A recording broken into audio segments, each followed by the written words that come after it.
Hey guys! Sorry, I'm gonna talk over the beautiful song for a second, but why did this song go so hard? Why does this sound so good? I've never played this game before, but this sounds so good. What a banger of a song. It's gonna keep replaying for a second, so don't worry, I'll start in 2 seconds here. But what a great song. Also, hi everyone, happy Valentine's Day. Or, Galentine's Day. Or perhaps even Palentine's Day. But that always just sounds... Palentine's Day is such a weird phrase, because it sounds like Palestine or Emperor Palpatine. So, Galentine's is way cooler. But yeah, hi everyone. It's my dad's birthday. Well, speaking of dads. Yeah, every day should be Velvet Day. Because when Velvet's around, love is in the air. And also in chat. Okay, hi guys. Well, welcome to Dream Daddy. This is his dream, this is a simulator, a dating simulator. And I don't really know much about it. I remember you guys made me watch the trailer once, and it's been recommended to me a ton of times. But we're just gonna get into it. We're just gonna play it. It's gonna be great. So welcome to Dream Daddy. It's Valentine's Day. I got dressed up. I wore my tie. So we're all ready to go. So we're ready to play this. Okay, ready? Welcome to Dream Daddy, Director's Cut. Don't know what that means. Don't know what the normal Dream Daddy is. Hang on, let me just change my setup here. Hang on. Okay. Dad Rector. That does not sound... Oh, I didn't even read that. I thought it said...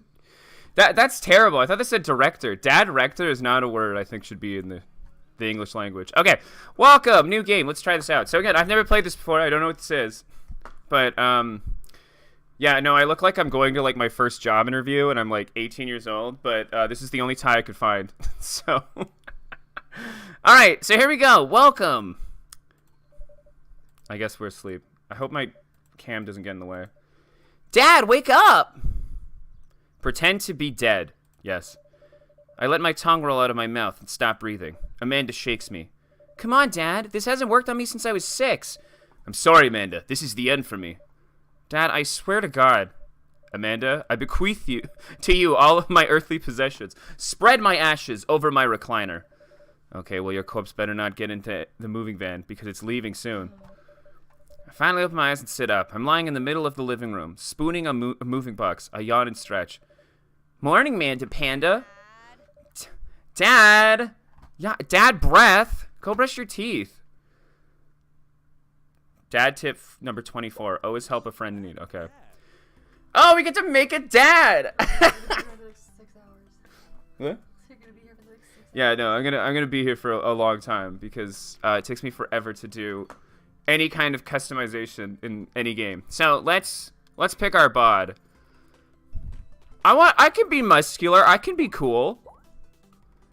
I can hang. Okay. Sure. I don't really know what I look like. I'm gonna not entirely base this off of me. I already struggle to make a sim of myself. Hey, that works.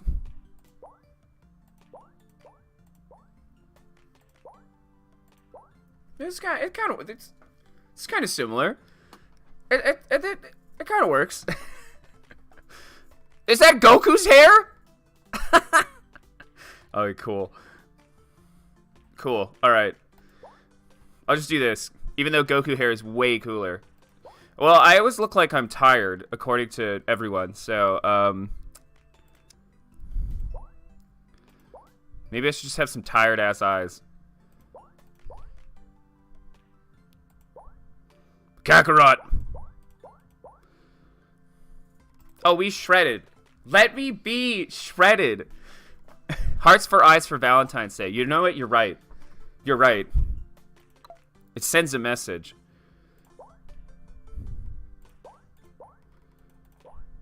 I'll just do that. Whatever. My guy is turning out to look like a villain, actually.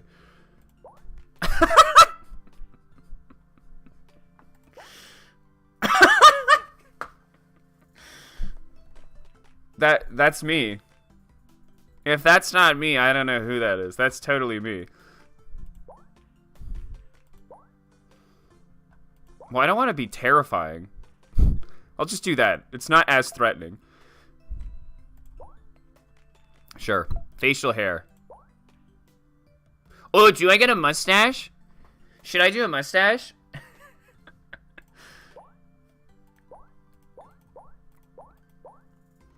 Please, the eyes. What's wrong? They're cute. They're actually less intimidating than some of the other ones.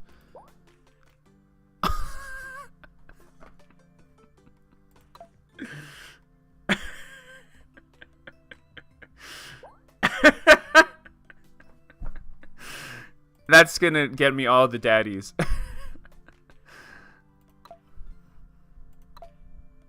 I'm so shredded. I look so cool. Oh, yeah.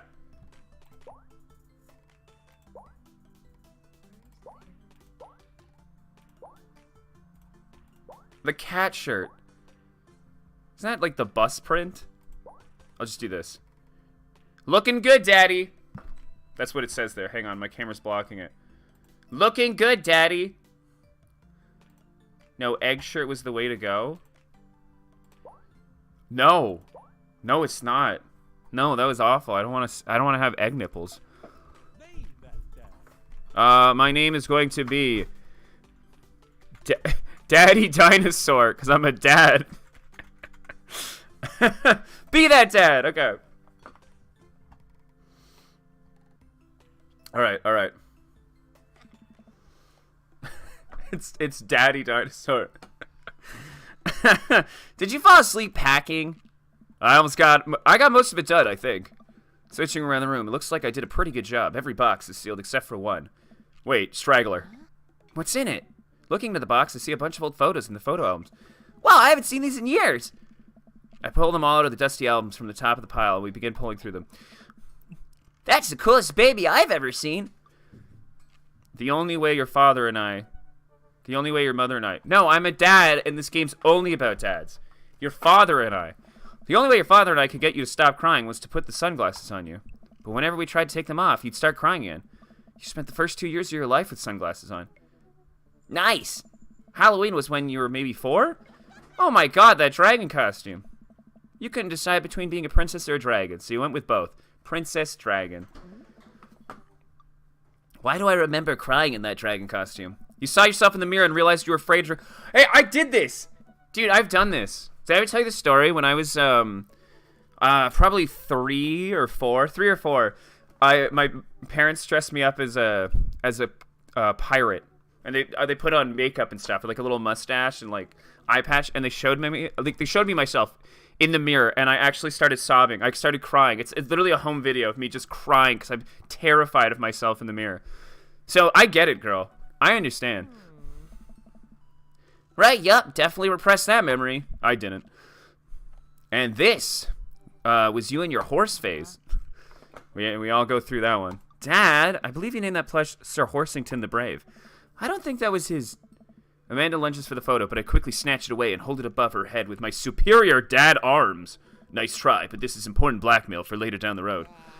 Go ahead and try me. I've seen pictures of you and your ska band. Ouch, kid. This Communist Manifesto had up chants back in the day. I look off in the distance and reminisce about that rad horn selection. Hey, it's Emma P. No, Dad, that's Emma R. I didn't meet Emma P. until high school. Honey, I promise you wholeheartedly that I will never stop mixing those two up. Dad, Emma R's been my best friend since I was 7. Give it like a little bit of effort. All right. Emma P was the one who pooped her pants during the sleepover. Yeah. Dad, that was me. I did. Oh, you're disowned. Oh. I was having a sleepover with Emma R, who isn't Emma P. She never told anyone, though. True blue, that Emma R. Anyway, I gotta show this to Emma R later. She'll get a kick out of it. The first photography award you ever won. Yeah, and I got us a $20 gift card to McFridays. And then you got food poisoning. I think you mean food poisoning. You know, with a Z. Dad. Still can't drive past that McFridays without gagging. Still proud of you, though. Amanda reaches deep into the box and pulls out one last photo. Neither of us say a word. We stare at the photo for a long moment. I finally decide to break the silence. This was the day you were born or the day we adopted you? Day we adopted you? It's kind of a funny story. The day we brought you home, we got into a car accident. It wasn't anything big. I mean, just a little fender bender in the parking lot. But of course, I was freaking out. And the little old lady who crashed into us was freaking out. And I didn't know what to do. Oh, but your father, oh man. He holds my hand and looks me directly in the eyes. The calmest I've ever seen him. He says, "It's okay. It's all gonna be okay." Oh, why? This is kind of sad. Like, that's wholesome, but this is kind of sad. So, is my husband, her dad, dead? Well, her other dad, dead? I stare at the picture for longer. Maybe too long. I miss him. I can't even imagine what it must be like for Amanda. She pats me on the back. Come on, Pops. We gotta finish packing. The moving van won't wait forever. You're right. They won't. We're paying for them. Amanda and I pile into the car and take one last look at the old house. So many memories. Hey, remember when I shattered the front window playing catch? You always had very strong arms. But nothing compared to the dad cannons. Screaming, you weren't kidding about the tie. Oh, yeah. I got on it. Hey, remember when I shattered the other front window pretending to be a robot who breaks windows? That's the worst game a child could ever play. I've never heard of a more dastardly game. You were a very imaginative child. Hey, remember when I broke the back window? We get it, Amanda. You break stuff. Well, there'll be plenty more stuff for me to break in the new place. Memories to make and stuff to break. You ready? We sit in silence for a moment. I watched my daughter grow up in this house. It'll forever hold a place in my heart, but it stings a little bit to leave it behind. I'm ready. The earthquake happens, and the van begins to pull away, and I get the car into position to follow it. I watch our old house, disappear in the rearview mirror. So, sell me on our cool new pad. I clear my throat and do my best. Cheesy announcer voice. Nestled in beautiful, scenic downtown Maple Bay, our new house features washer and dryer hookups. Honey, have you ever had dirty clothes? For most of my life, yes.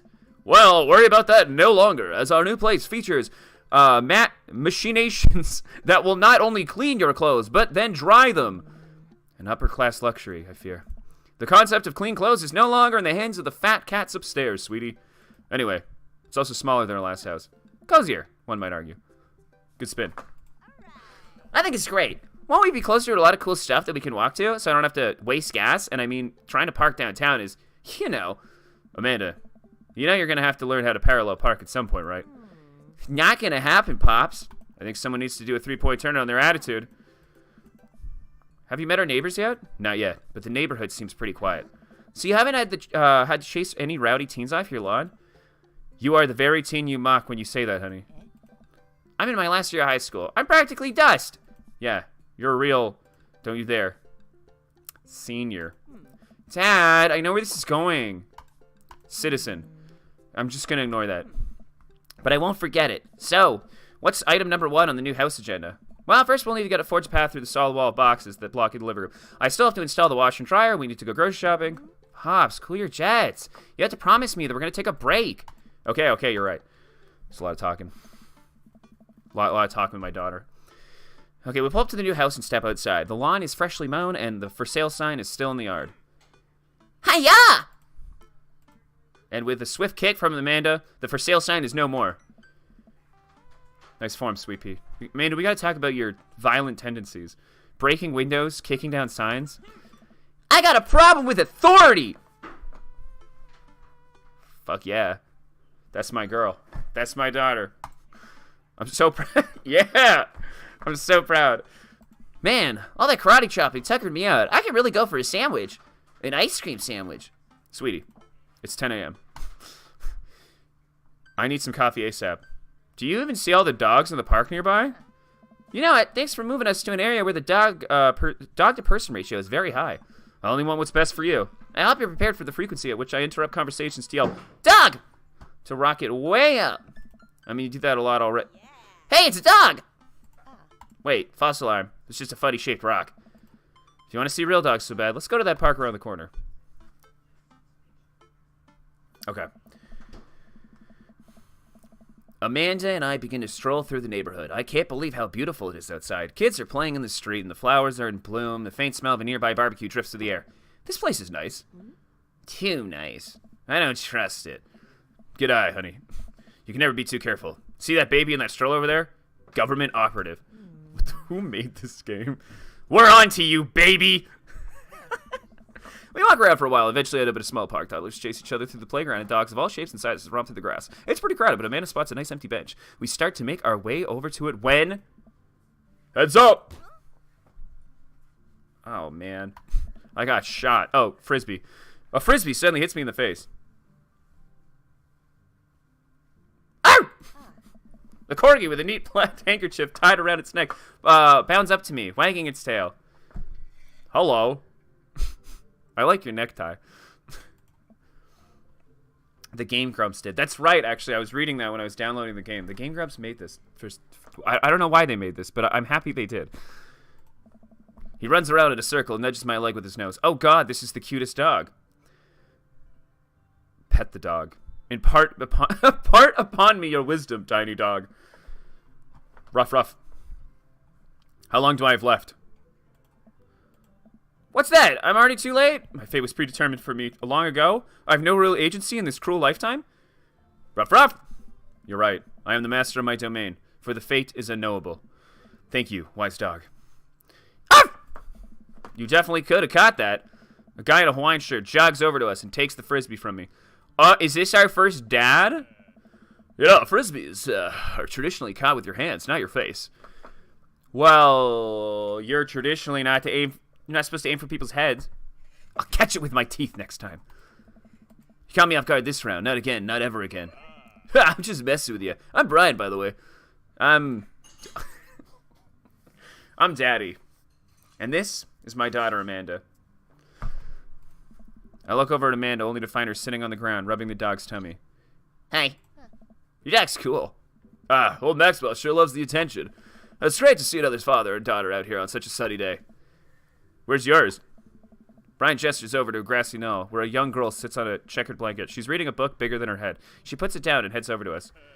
This is Daisy. She's reading the Brothers Karamazov something. Her teacher tells me that she's been reading the comprehension skills of a high schooler. How old is she? 10! Oh, she's ahead of her time. Whoa. My natural dad instincts kick in. I must brag about my child's accomplishments. Oh no, it's happening. What? Oh, I didn't know this was going to be in this game. Brian, go on, Daisy. Tell him about yourself. That's my girl. Daddy, Amanda, get in there. Okay. All right. Let's brag. Let's try bragging. Amanda here just recently won a local photography award. Wow, congratulations.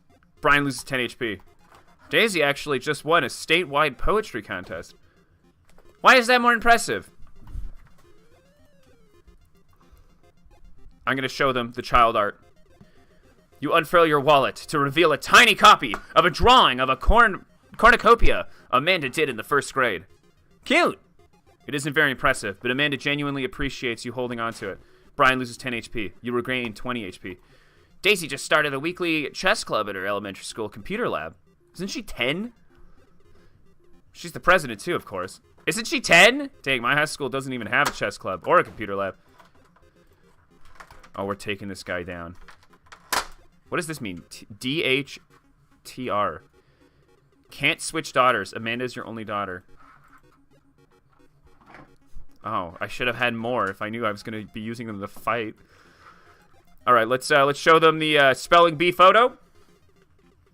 Fumbling through your phone's browser, you managed to pull up a photo of Amanda's winning a 10th grade spelling bee. Wow, congratulations, Amanda. Daisy is getting prepped for her annual spelling bee right now. Hopefully, this will be her the third win in a row. Dude, I hate this guy. I hate this guy. Daisy sold enough candy bars this year to get a top prize, a canoe. Oh, we're taking it out this weekend. How is that even possible? Amanda could barely get one of those sticky hand things. You lose 20 HP. Oh my god, we're gonna... Okay, show him the grade card. Show him the Band-Aid. I don't know what that means, but show him the Band-Aid. With a flourish, you produce a Band-Aid from your pocket, take a knee, and start to apply it to Amanda's arm. What are you doing, Dad? Being a protective parent. Anyone would agree it is an unusual gesture. Did I mention Daisy said her first word at 10 months? Daddy. Amanda's was potty. Still cute, but maybe this isn't the time to bring it up. Oh my god, I'm getting my ass kicked. I'm a terrible father. I don't trust Amanda to have good enough grades. She hates authority, so I'm not going to show her them the grade card. We're going to brag. Last week, unprompted, Amanda helped an old woman with her grocery bags. It's extra powerful. Brian loses 20 HP. Daisy here has all of the adult teeth. Never had a cavity either. Amanda self-consciously pushes her lips together to hide her teeth. It's extra powerful. Oh, we're about to die. Brag again. Amanda's in all honors classes this semester. Oh, really? I'm actually talking to Daisy's teachers about having her skip a grade. Even Amanda kind of bristles on that note. Dang, he's really got us beat. Boy, it's been such a treat getting to meet you two. Did you have to add insult to injury by being such a nice and gracious winner? Gee, this guy sucks. This guy sucks. In my items, there was a Band-Aid, there was a report card, there was a spelling bee thing, and there was a child art. I hate this guy. I wish he was toxic to me. Then I'd respect him more. So, I take you guys are new to the neighborhood. I just moved in. Do you live around here? Yeah, we live in that cul-de-sac down next to the coffee shop. What a coincidence. That's where we live too. Small world, yeah. Daisy and I are in that little ranch-style house in the corner. I know that house. It's just like ours, but slightly bigger and better landscaped. Does this guy have to outdo me at everything? I hate this guy so much. I hate this man. What a lovely place. I don't want to take any more of your time. Really nice meeting you guys. You'll have to stop by at some point. Yeah, definitely. Bye. Brian and Daisy walk further into park with Maxwell happily trotting along in tow. Do you get the feeling that he's trying to one-up us? Trying and succeeding. I can't believe that kid's only 10. What was I even doing at her age? I believe you had a bit of thing for horses. Shame that didn't pan out. Could have majored in comparative horse studies. It's not too late to minor in horse creative writing. Too close to the truth, Dad. Let us never speak of the fantastic adventures of Sir Horsington the Brave, an epic in 7 parts by Amanda Dinosaur. I hope my daughter writes that. But if my daughter turns out to be a horse girl, she's going to be on the streets, man. Let's go to the coffee shop. Let's see if we can meet a better dad. A dad that isn't flaunting how great he is and a better dad than me. I have parental insecurity right now, and we're going to find someone we're better than.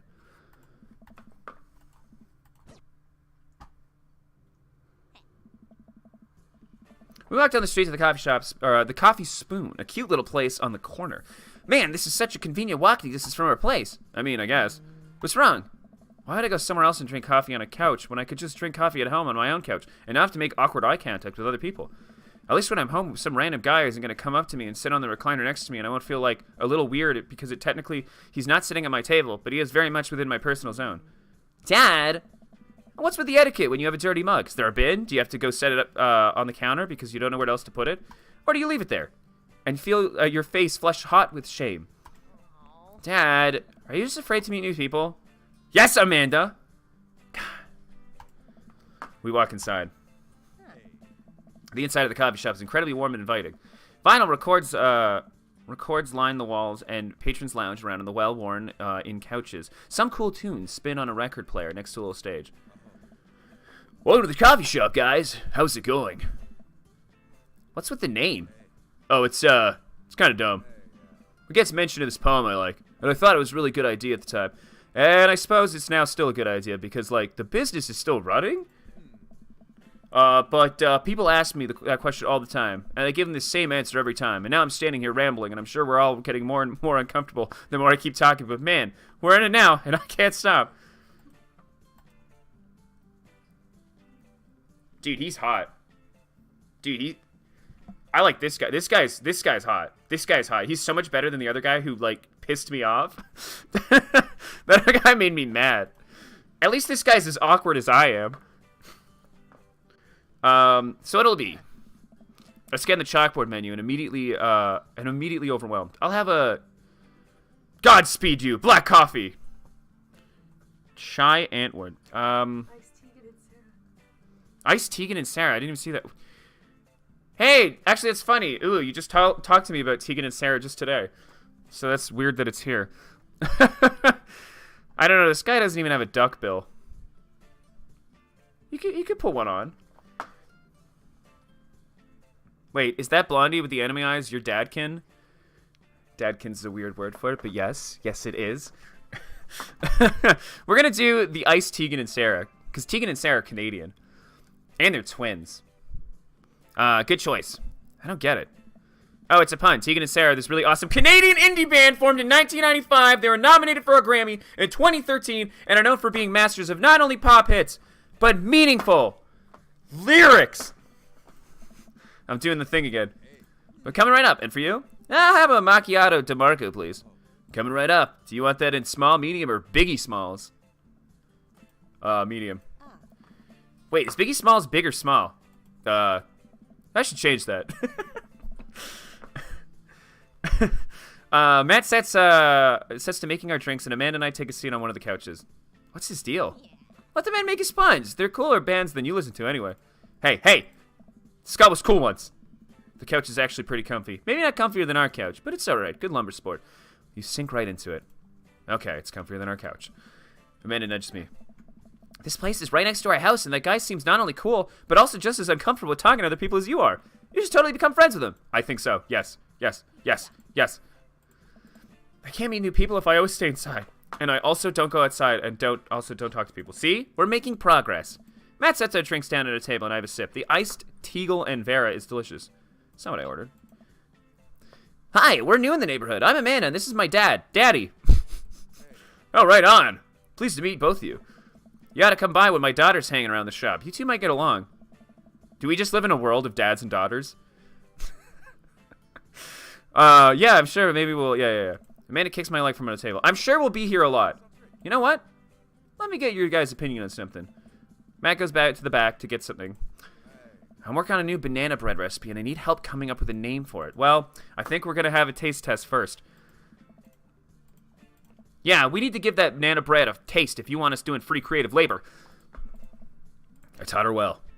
I was just going to give you guys free banana bread anyway. Right, yes, that. All right. This is amazing. Thanks. The secret ingredient is bananas. So, any ideas? I'm stumped. Well, I think I might only be able to give you dad band puns, but I'll give it a shot. Banana bread Kennedy's. Grateful banana bread. Right said banana bread. The banana bread Kennedy's? You know what? You know, like the punk band? Oh, I didn't even know that was a band. Huh, that actually has a nice ring to it. Really? Yeah, banana bread Kennedy's. Strong decision. That's art, baby. I wanted to say baby because I thought it would sound cool, but once I said it, I realized it just doesn't sound good coming out of my mouth, and maybe I should just leave saying baby to the professionals. Enjoy your coffee. Thanks, baby. See, it sounds good when you say it. Across the way, a man catches my eye. He sits by himself, brooding over a cup of coffee. Our eyes meet just for a moment. Is that guy a serial killer? Dude, this reminds me of that scene in Lord of the Rings when, like, they go to the prancing pony, and then there's Aragorn in the corner, Strider, and he's just, like, lighting his smoke and looking really fucking menacing. I hastily look away, hoping he didn't catch me staring. Who is that? We finished up our drinks and head out. Thanks for stopping in. Take care. Okay, now that we're full of caffeine, where to? Unpacking? I got a lot on my plate right now. Did you know that moving is one of the biggest sources of stress for adults? Is it right behind the contestant fear that you smell bad and everyone's constant fear, not contestant. Oopsie, I can't read. Do I smell bad? Amanda gives me a whiff. You're fine, Pops. Let's go home.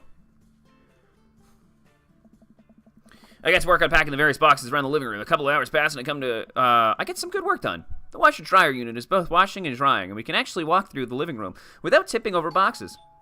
First visitor already? Hey, I started saying that before the sound went off of the doorbell. How'd I know about that? I walk over to the door and open it. Hello! A handsome, clean-cut man stands at my door, brandishing a plate of cookies. Hell... Oh? Oh, where are my manners? My name's Joseph. I'm your next-door neighbor. Oh, yes. Hi, I'm Daddy. That's my name. I saw the moving van, and I thought I'd bring over some cookies. My daughter, dads and daughters, wanted me to let you know she baked them herself. Joseph leans in and whispers, but between you and me, she's just sprinkled in the chocolate chips. We both share a laugh. Kids, right? I have no idea. Wow, cookies, huh? So nice to meet you. Joseph hands the plate of cookies with a smile. Well, thanks for the cookies. Amanda disappears with the cookies. Amanda, come back. She's gone. That's my daughter. Her name is Amanda. She's a charmer. Daughters are tough. Sons are also tough. Children in general are just tough. I hear that. I mean, there'd have to be something wrong with you to try to raise more than 2. I have 4 kids. What have you done? Oh, no. Oh, I meant... don't worry. You didn't mean to be rude. Oh, no. This is the first neighbor I've met, and my social life is already in a tailspin. I wonder if it's too late to move again. Yeah, okay. Is the missus around? Mister, actually. And, no, not anymore. He died. Jesus Christ. Oh, I'm sorry for your loss. No, it's alright. Wow, this is uncomfortable. We stand there quietly for a moment, aware of how awkward we've both made things.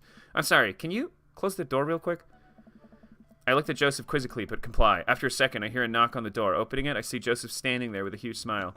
Hey, I'm your new neighbor, Joseph. I promised not to I promised not to talk about your dead spouse this time. I've thrown a barbecue for the cul-de-sac, and I'd love for you to come by and meet the rest of the neighbors in our community. What do you say, pal?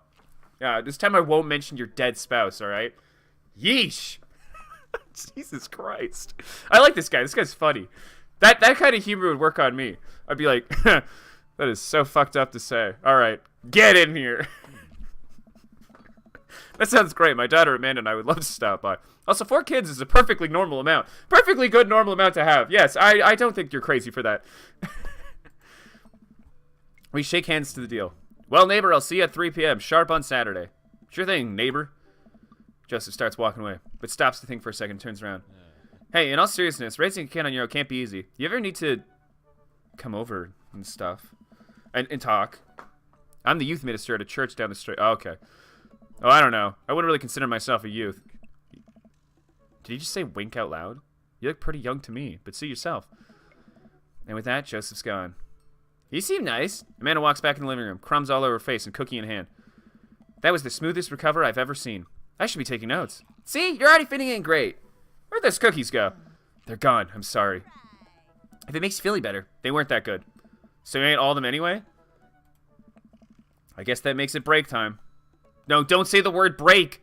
That's her trigger word. She'll smash the windows. Any ideas? Joseph probably wants his plate back. I think we got to get a ton of good neighbor points if we bring this back. We're going to be the best neighbors in this whole cul-de-sac. We're going to kick out all the other neighbors' butts. With kindness. Shoot, I'm actually not sure which house is his. I'd hazard a guess it's the big one with all the well-groomed blonde children sitting in the yard. Good eye, kid. And remember, we need to make a positive first impression here. Keep it light. We walk up to the kids and wave. Has anyone seen Codename Kids Next Door? And does anyone remember those evil kids? Like the evil ones that all talk at the same time? Yeah, that's what they are. That's them. Hey guys, is your dad around? They all just stared at us blankly. We just wanted to return his nice plate and thank you for the cookies. Jeez, these definitely are Joseph kids. They all look exactly like him. Oh, I know what you mean. Yes, exactly. They're really good. I mean, I heard they were good. I didn't get to eat any. It's going well. I chuckled nervously. Okay, sure. Well, okay, we're just gonna set this plate down on the ground, real gentle, and then back away slowly, right, Dad? Oh, right, that's what we're gonna do. The kids bore into us as we scurry away. I can feel their gaze on me, even as... Yeah. I need something to get off my mind. To get my mind off those carbon copy kids. I need to rest my eyes. You've been awake for what, 3 hours? And that's 3 hours too many. What? That's you. Yeah, I do need a lot of sleep. As we're walking home, I hear heavy footsteps come up behind us. Did you just call me bro? I turn around and am greeted by a familiar face jogging up to us. Craig? Who's Craig? We didn't meet Craig. Bro. Holy, wow, I haven't seen Craig in forever. It's been too long, dude.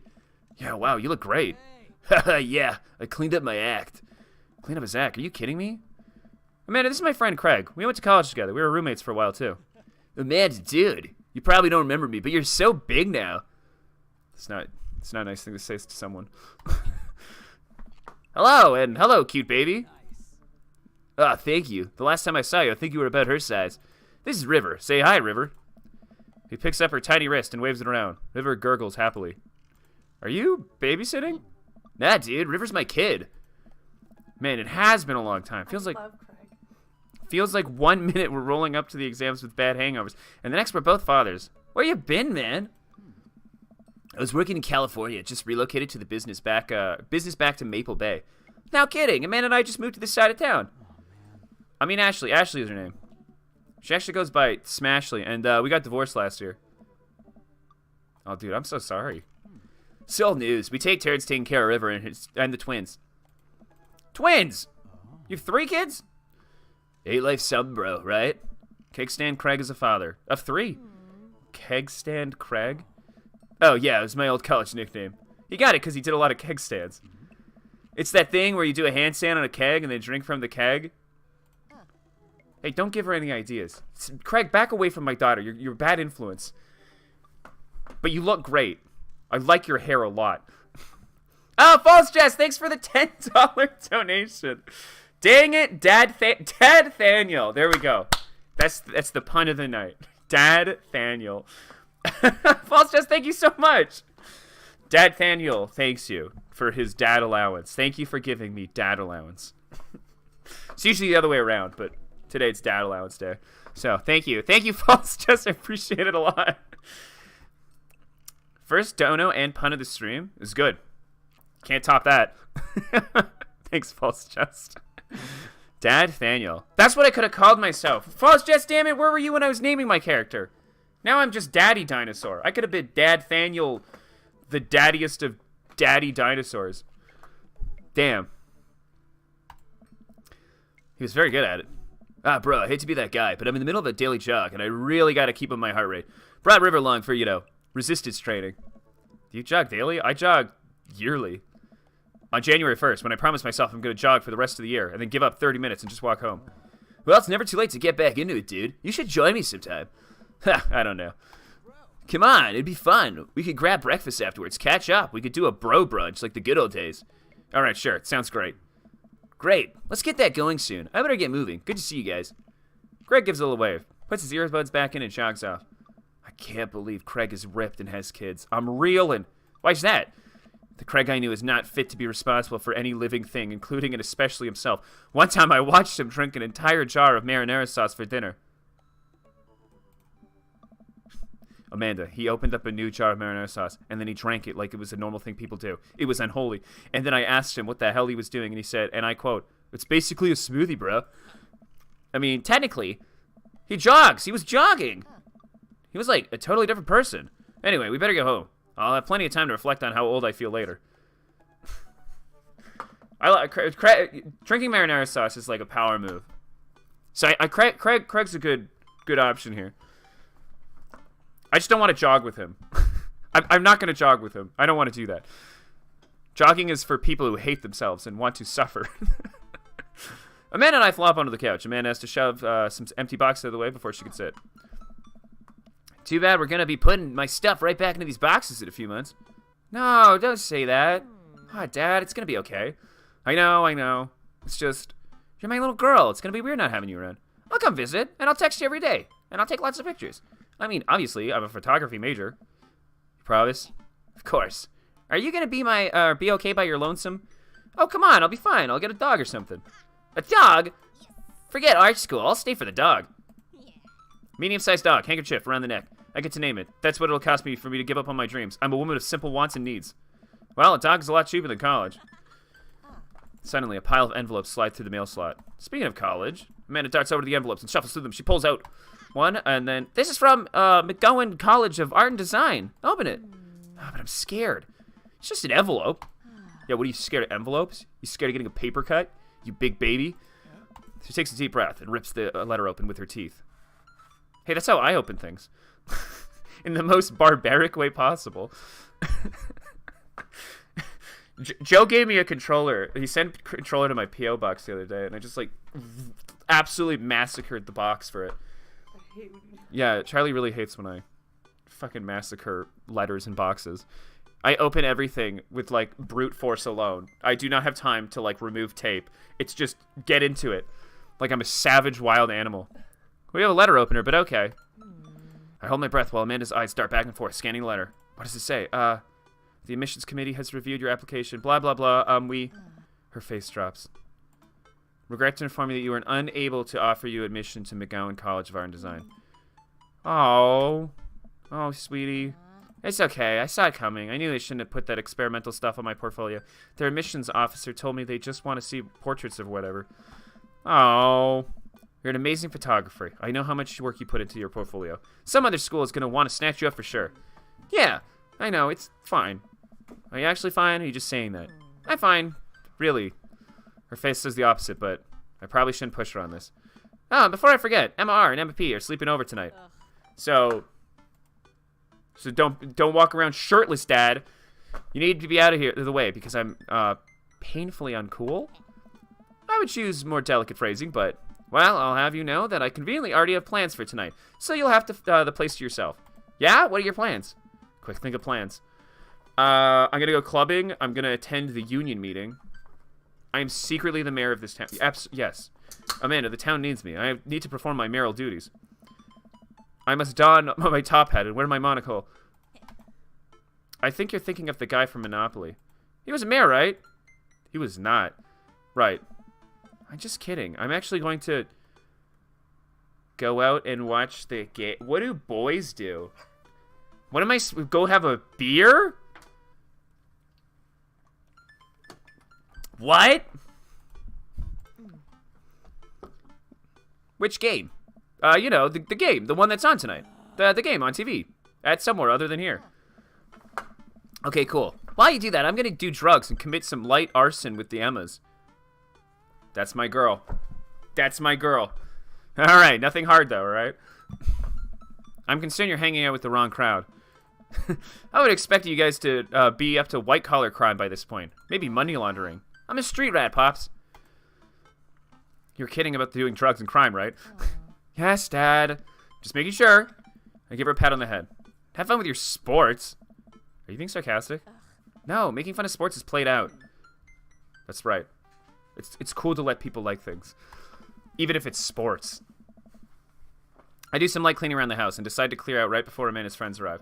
Before I leave, Amanda stops me. Hey, don't forget that you have that meeting with my English teacher tomorrow. Oh, right. Mr. Vega. Yep, totally remembered. I'll be there. The writing in this is really funny.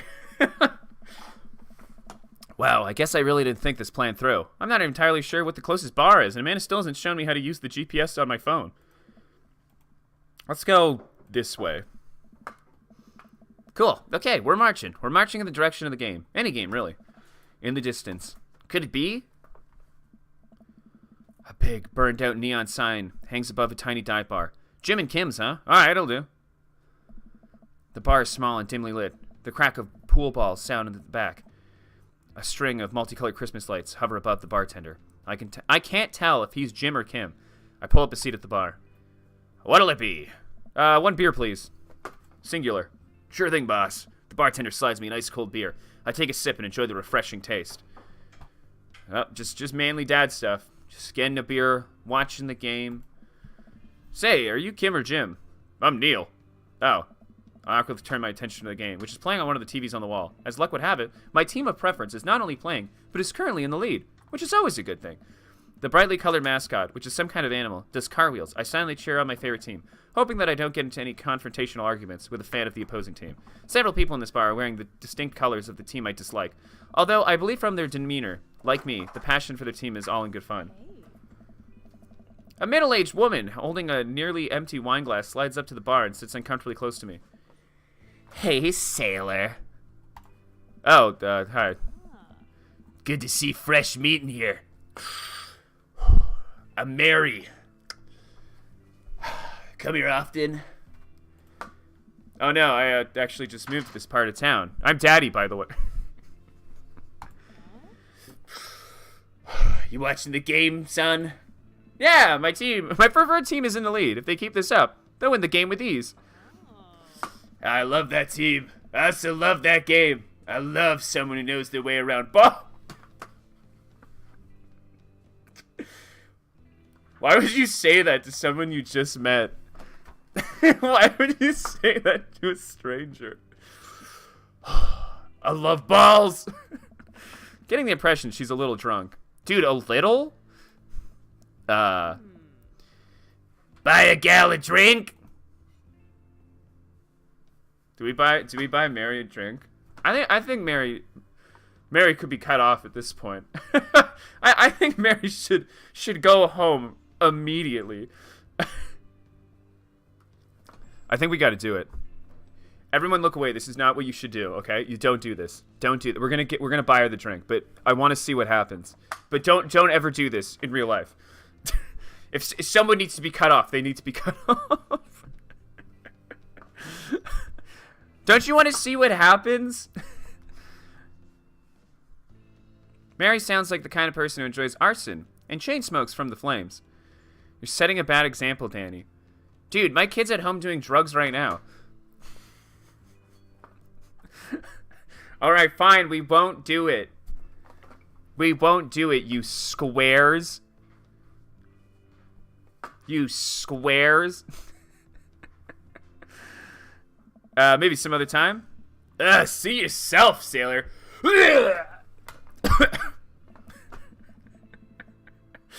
Mary saunters off, setting her sights on the newest bar patron to enter.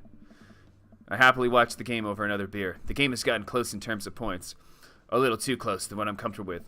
After a particularly skilled player scores a number of points, but it is so ambiguous, putting them in the lead. I hear an affirmative grunt from another man at the bar. Go team. It's the brooding man from the Oh, I don't like this guy at all. He's sipping whiskey and watching the game as well. Enjoying the game? I am now that we're winning. Oh, he must be rooting for different teams. In my opinion, my team is far superior. I have to disagree with that. Based upon our win-loss record, I'd say that my team is superior. Statistically, my team is actually far more likely to win the Stanley Cup than your team. That's where you're wrong, since as it stands right now, my team is beating yours. And I'm gonna beat you up in the parking lot after this, because I'm mean. The conversation ends there, and we both go back to silently rooting for our respective teams. The game is close, with both sides playing their hardest to win, but in the end, my team prevails. Quiet cheers ripple through the bar. I raise a respectful glass at the man drinking whiskey. He raises his in response. An unspoken truce is formed between us based on our mutual love for the game. He motions to the bartender, who pours 2 glasses of whiskey. The man slides one over to me. The name's Robert. Thanks, I'm Daddy.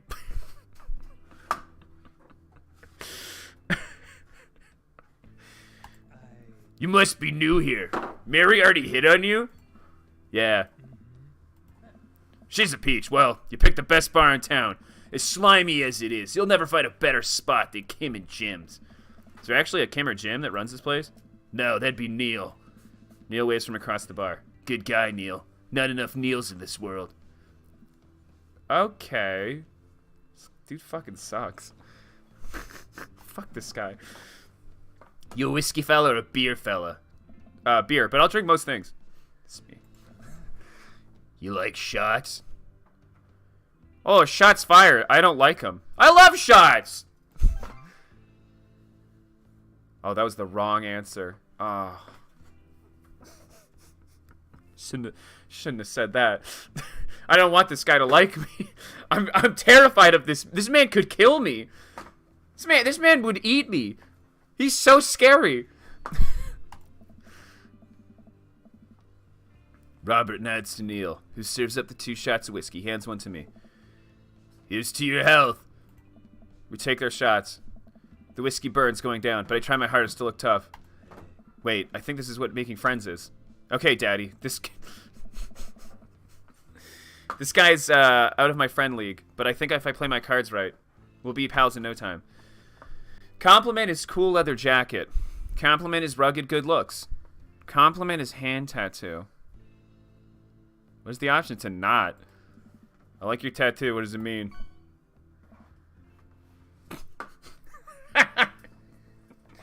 It's a reminder. I wait for him to elaborate, but it seems he's done talking. Man, this guy is mysterious and cool. Way cooler than I am, at least. Robert signals to the bartender for another round. What are you doing here tonight? Looking to get your dicks... I mean, am I trying to make friends? I'm new in town. Figured it might be good to put myself out there. You seem pretty cool. The key to being cool is acting like you don't care about anything, but actually care very deeply about everything to the point where it's debilitating. Really? Robert downs the rest of his drink. Of course not. What are you, some kind of pansy? He gets up. Be right back. Gotta powder my nose. Does he mean like... I think I know what he means. Never seen Robert this talkative. He must like you. I guess so. Gotta admit that Robert has a gruff charm to him. If a guy like that thinks I'm cool, then I really must be. Robert comes back from the bathroom and grabs his leather jacket. I'm gonna go home now. You heading my way? Robert and I leave the bar and find ourselves walking in the same direction. I live in this cul-de-sac down the way. Does everybody live there? Yeah, me too. We just finished packing today. Great place to be. Good neighbors. Well, some of them. Who's that? We get to Robert's house, which is just a few houses away from mine. We stop and he turns to me. I don't kiss and tell, Daddy.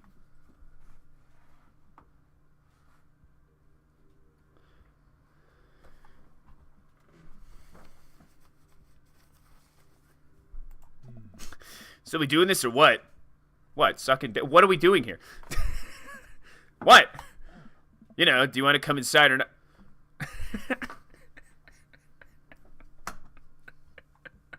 Just immediately. Dude, I'm not some cheap girl you can buy at the bar like Mary. Come on. A wave of realization rushes over me. I blush. No, thank you. Dude, I hate you. Absolutely not. I better call it a day. Catch you around? Sure.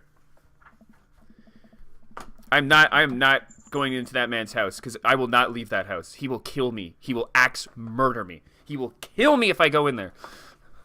I head home, head buzzing with whiskey. What did it mean by, are we going to do this or not? What do you think?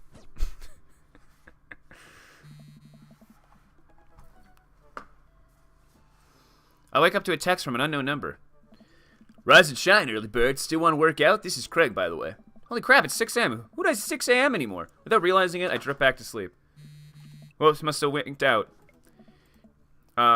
Hey, bud. Still want to get your swole on? I'm ready to tear up the track. Hit me up. God, the last thing I want to do right now is work out. But it is Craig. I do want to catch up. Let's go to the gym. Hey, my man, I need a few minutes to wake up, but let's meet in 20? Sure thing. Meet me at the gym. I stretch and my bones creak. I gotta stop falling asleep on the couch. Amanda must have tucked me in after I fell asleep. Bless that child. I reluctantly brush my teeth, throw on the only clothes I own that are even kind of gym appropriate, and head out. The neighborhood is quiet and serene this early in the morning. Birds chirp, but the grass is still wet with dew. Surprisingly, the gym's pretty crowded. I spot Craig standing out front, stretching. Of course, he spots me and waves enthusiastically. Hey, bro. Good morning. Hey, I thought I put on different clothes. I went to the gym in a dress shirt and a blazer. I'm definitely not as pumped as he is. Maybe I should have had some coffee before I left. You ready to kick some butt? Help! This is it. This is how I die. Oh, he didn't like that. We head into the gym, and I'm immediately intimidated. Oh, these people look like they could break me in half, and it seems like Craig is friends with all of them? He high-fives and finger guns all the cool jocks in the room. They look like they could, and would, steal my lunch money to spend on protein shakes. Come on, bud. Let's warm up. We head over to the treadmills and start walking. Okay, I can walk. Walking is good. This is a decent place to be. Walking. Oh, False Jess, thanks for the $5 super chat. When they say daddy and you pause awkwardly, fully aware of what you've read and the path you've chosen, that there is everything. It catches me by surprise every time. I keep forgetting that I call myself daddy, and I think they're just casually throwing that word into the game. So it startles me every time. But thank you, False Jess. Yes, this is a man-made problem. This is a self-made problem. I created this problem for myself by naming myself Daddy Dinosaur. Yeah. And those over there are ellipticals. Very good. What is all this other stuff? They might look a little scary, but I guarantee all of them serve a specific purpose for building muscle mass. I watched the dude in a muscle tee flexes a muscle I didn't know existed on a machine I think that was once used to process grain into flour. What is that? Why is that guy doing that to himself? That's a good question, bro. What do you think he's doing? Training to crush people's skulls with his thighs. Yeah, it's pretty much the only reason I work out. Oh no. Craig has turned up the speed. I better do the same. How long have you been doing this buff thing? Couple years. And what do you do when you're not dadding or working or buffing? I coach my twin softball team. That still counts as both dadding and buffing. I keep busy. What do you do for fun? I love learning. I check out my hot bod. That's what I do. The second I'm alone. I spend most of my time in front of the mirror, admiring my Adonis-like figure that I've worked so hard to sculpt. Nice. By that I mean lay horizontal and watch bad television. We're jogging now. Oh God, we're jogging. I look over to Craig, who hasn't broken a sweat.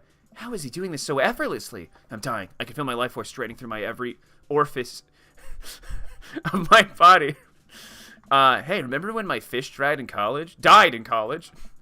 Huh. No, I don't like this story.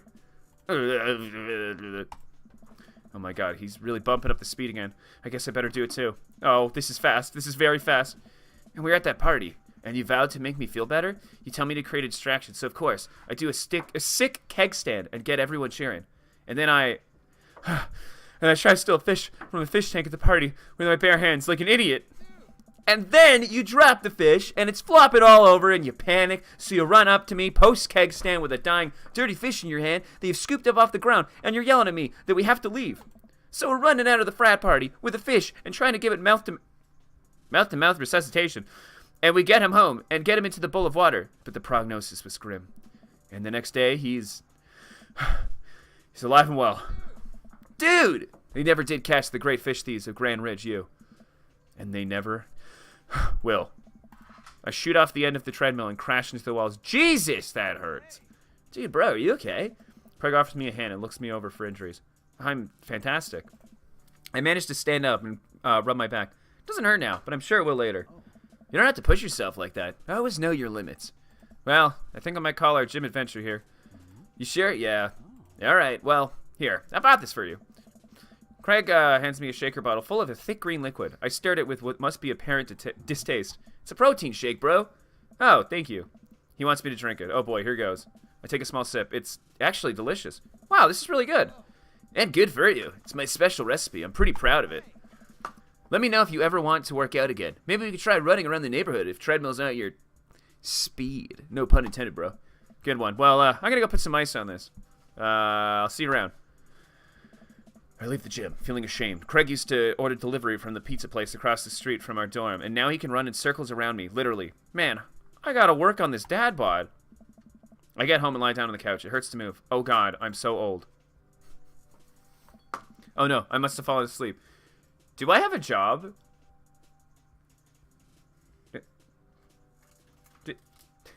Do I have... How am I always... How can I just sleep all day? Every day? What do I do to pay the bills? Shoot, it's 3:55. I'm supposed to be a man of school in 5 minutes. Being a dad is a full-time job. You're right. Absolutely. I frantically put on some clean clothes, apply a generous amount of deodorant, and run out the door. Arrive at Amanda's school and check at the front desk. They give me a bright orange visitor sticker. I'm barely awake. I'm feeling pretty haggard, but hopefully nobody will notice. I check my watch and relieved to see that I'm only 2 minutes late. Wait, was it room 103 or 108? I spot a youth standing in the at his locker and approach him for help. Excuse me, do you know where Mr. Vega's classroom is? The youth turns around and looks me up and down with heavily lined eyes. Youth. Come on, kid, I'm late for a meeting. Mr. Who? Mr. Vega, I don't know. Have you tried the exit? Okay, wise guy, you gonna help me or not? Fine, up the stairs to the left. Can't miss him. I head up the stairs and walk around. I'm unable to find Mr. Vega's class anywhere. After a couple minutes of searching, I head back downstairs. That punk youth sent me on a wild goose chase. I get back to where that low Red Gerard Way is standing, fully ready to give him a piece of my mind, when suddenly a head pops out of one of the classrooms next to his locker. Listen, don't you have third period to get to? Fine, Mr. Vega. Wow. Now I'm officially 10 minutes late. I glare at him as he walks away.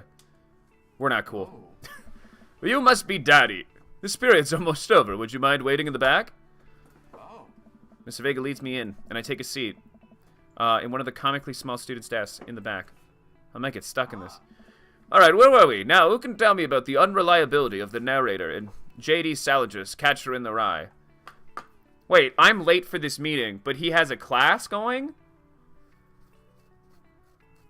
Why do you even invite me? What?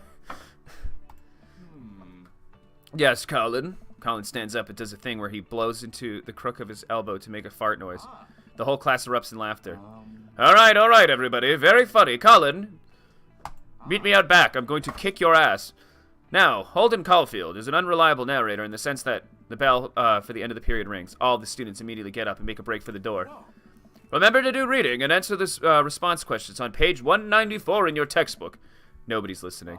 Or not, I guess. Mr. Vega turns to me and sighs. Middle schoolers, right? Don't you teach high schoolers? Both, you know. Budget cuts. Right. Thanks so much for coming in. No problem, Mr. Vega. Dude, he's well-dressed to impress. He's got a mustache. Now I'm jealous that I didn't pick a mustache. Please, call me Hugo. I don't know. I don't normally do these impromptu parent-teacher meetings, but as I'm sure you, hang on. Oh my god, my game minimized. What's going on? I mean, Amanda has never been the most engaged student, but I know she cares. Recently, though, she's been falling behind. She's not completing assignments and has been doing rather poorly on tests. I normally chalk this up to senioritis, but this is strange. I thought Amanda always shared everything with me. It hasn't even crossed my mind that something might be wrong. I don't know. I just wanted to ask, is everything okay at home? Yeah, we just moved. Well, we just moved recently, but it was only to the other side of town, and Amanda was more excited than I was. See if you could talk to her about it. I know she values you a great deal and would appreciate your guidance if she keeps heading down this road. I know how important art school is to her, and I'd hate to see her miss out on her scholarship money that she clearly deserves. I'll make sure to talk to Amanda. Thanks for letting me know. Anytime.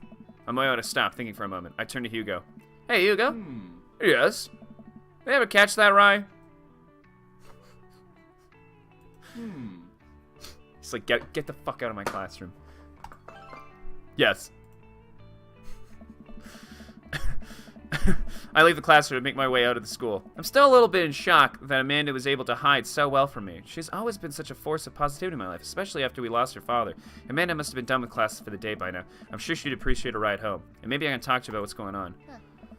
I pull up to the carpool and Amanda hops in the passenger seat. So, did you have fun gossiping about me? Mr. Vega and I actually just gossiped about our celebrity crushes. So you talked about Mario Batali the whole time? It was a very productive meeting. I'm pretty hungry. Can we grab some dinner? Sure thing. Let's go to the mall food court, because I'm a cool dad. That's what cool dads do. He likes your sense of humor. Good. Does that sound good to you? Yeah, sure. Why the mall? Jeez, can't a dad take his daughter to the mall? Will you buy me things? I will buy you a thing, singular. Sounds like a deal to me. We drive in silence for a short while. Amanda plays a game on her phone. I should say something. You know, sometimes when a kid gets older, they find that they have to keep things hidden from their parents. And that's okay, because sometimes that's what kids do. And that's okay. But also, sometimes it's good to have parents' perspective, because, you know, maybe the parents also have dealt with similar situations. And maybe they're a little cooler than you give them credit for. Anyway, what I'm trying to say is that it's good for you to share. Love you. Have you been reading my tweets? You have a Twitter? What? Never mind. Look, sweetie, Mr. Vega said you haven't been participating in class, and you're not turning things in.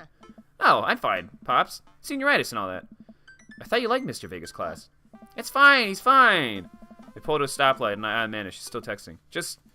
I want you to know that you can talk to me about anything. Aha! I can tell whatever it is. She doesn't want me knowing about it. Frustrating. I heard MR is going to that fancy art school in California. That's exciting. Yep.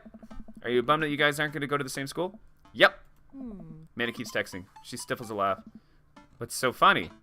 I don't think you'd get it. Okay. Who you texting?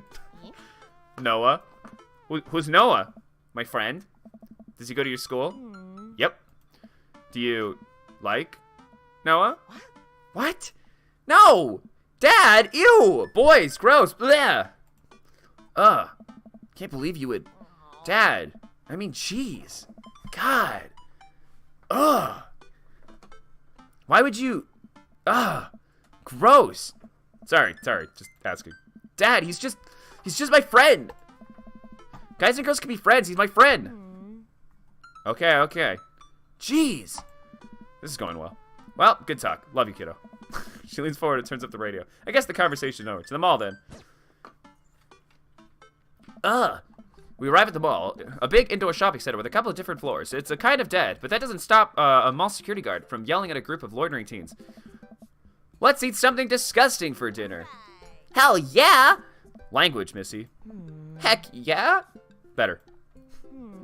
We approach the food court and evaluate our options. There's greasy restaurant after greasy restaurant. My heart burns just looking at the menus. Nobody looks happy to be here. What are you in the mood for? Bread dipped in sugar? Bread dipped with cheese? Or do you want just me to inject some fat directly into your bloodstream? I extend my hand to her. Would you do me the honor of sharing some nachos? She takes my hand with a grin. It would make me the happiest, cheesiest girl alive. We order a giant pile of chips and unnaturally orange cheese from a very unenthusiastic and possibly stoned teenager. We take a seat at a rickety table and dig in. These are bad. These are very bad. But also strangely delicious? We have to eat through the pain. We enjoy the fluorescent cheesy goodness together until we're all out of nachos. So, something's been bothering me for a while. Can you explain memes to me? Aw. Amanda, I'm so sorry. Which meme? All memes. Ugh. Amanda sighs deeply and places her head in her hands. Dad, it's complicated. See, memes are just inside jokes shared by a bunch of people that get less funny the more people do it. So the problem is that by the time a meme gets to you, Dad, all of us youths have already done the joke to death. Dad. And what's worse than that is that movies and TVs and video games will try to jump on a meme train, but just based on how long it takes to make them, the meme will be long dead. Oh shit! What up? Ugh. Dad, please. Anyway, changing the subject. Where to now? Want to go to the goth store? What? You know, the one that's all black and tries to establish itself as anti-establishment despite being the exact representation of the establishment. I don't know what you're talking about. Hot topic. You know, the one where you can buy chain wallets and basically an assault on what people fought so hard against in the punk and hardcore movements of the 70s and 80s. Dude, you gotta be more specific. Danny looking fly. Thanks. Happy Valentine's Day. The one you threw up in that one time. Oh, that one. Yeah. Amanda runs in the store with me trailing behind her. She makes a beeline for the back. There it is. I hope this isn't Spencer's, because I know what's at the back of Spencer's. You can still see the outline, kind of. I'm so proud. Speech, Amanda. Speech, speech, speech, speech. All right, I'll do it if you stop chanting. Amanda stops immediately. I clear my throat. Thank you all for joining us here today to commemorate an historic moment that would forever shape history. On a day very much like today, some 5 years ago, our very own Amanda and Dinosaur had too much blue raspberry slushy on an outing to the mall. After begging her father to Dead, Goth, and Beyond, Jesus, to buy rainbow suspenders, she had proceeded to throw up all over a display of My Chemical Romance merchandise. You can... MCR is real? But you couldn't use Hot Topic? Her loving father then had to pay for said merchandise, which to this day remains among our possessions. Thank you. Amanda is moved. She begins clapping, slow at first, then faster and vigorously. Several other patrons turn their heads. One of them also starts clapping. I bow my head. Oh, hey, chain wallets. While Amanda busies herself looking at band t-shirts, I try to find something of interest to myself. Not much for a dad to look at in Dead, Goth, and Beyond.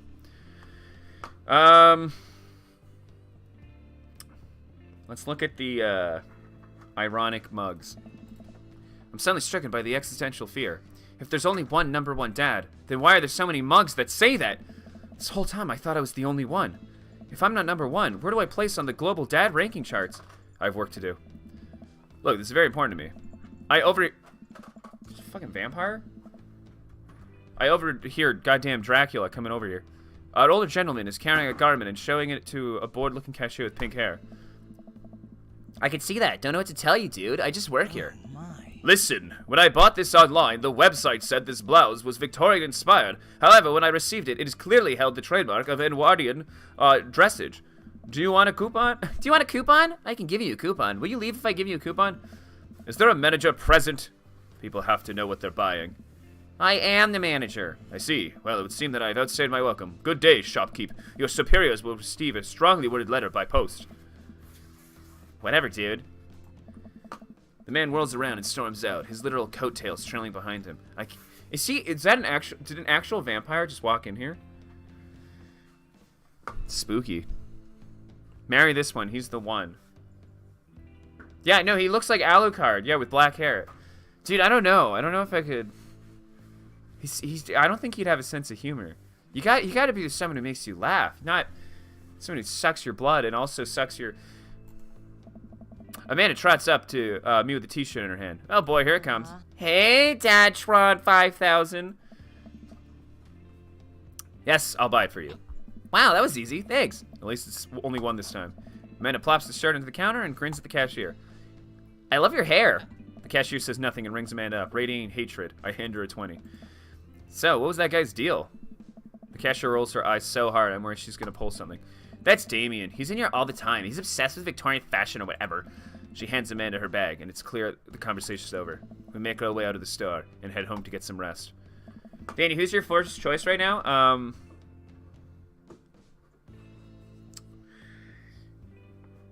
I like the guy at the coffee shop. And I like the blonde guy because I like his clone children. And also he's blonde. Craig's cool because he's like a friend, but Craig's like a pal. No. I think Craig's a pal. Which one's Hugo again? Is he the teacher? Yeah, Hugo's okay. Hugo's actually Hugo dresses pretty nice. I kind of like Hugo, yeah.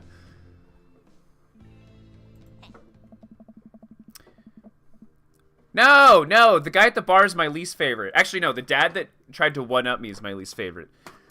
The redhead dad, I hate that guy. Fuck that dad. Not literally, no, I won't. And the guy at the bar sucks so bad. Oh, hell yes, they have to make it over the Canadian tundra before the ice road melts, but also they're hunting ghosts. Huh. Also, the trucks are haunted. This is an episode I've already seen, but it's the best of the best.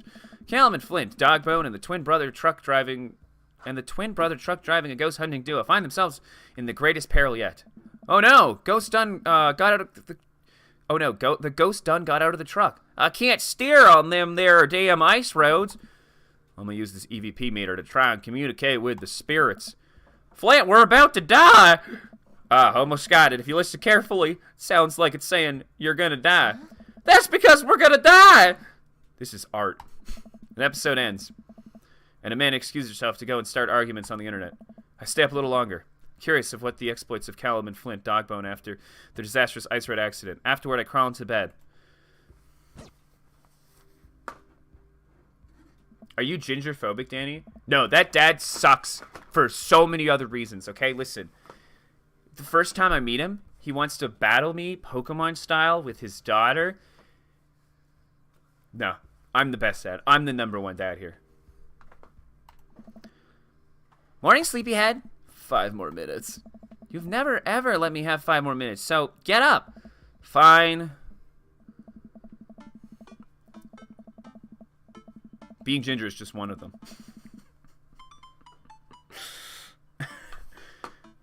We sail for breakfast and spend the morning putting together furniture. Amanda is much better at interpreting the tiny manuals.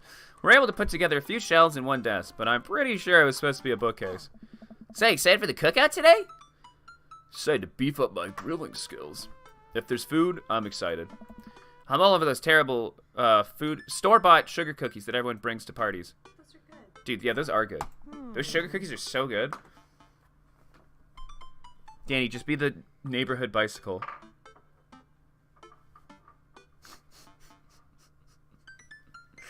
You know, actually, okay, back to those cookies for a second. Those cookies, I remember I would always see them in stores, and I thought they looked so gross, because I assumed they'd be way too sweet.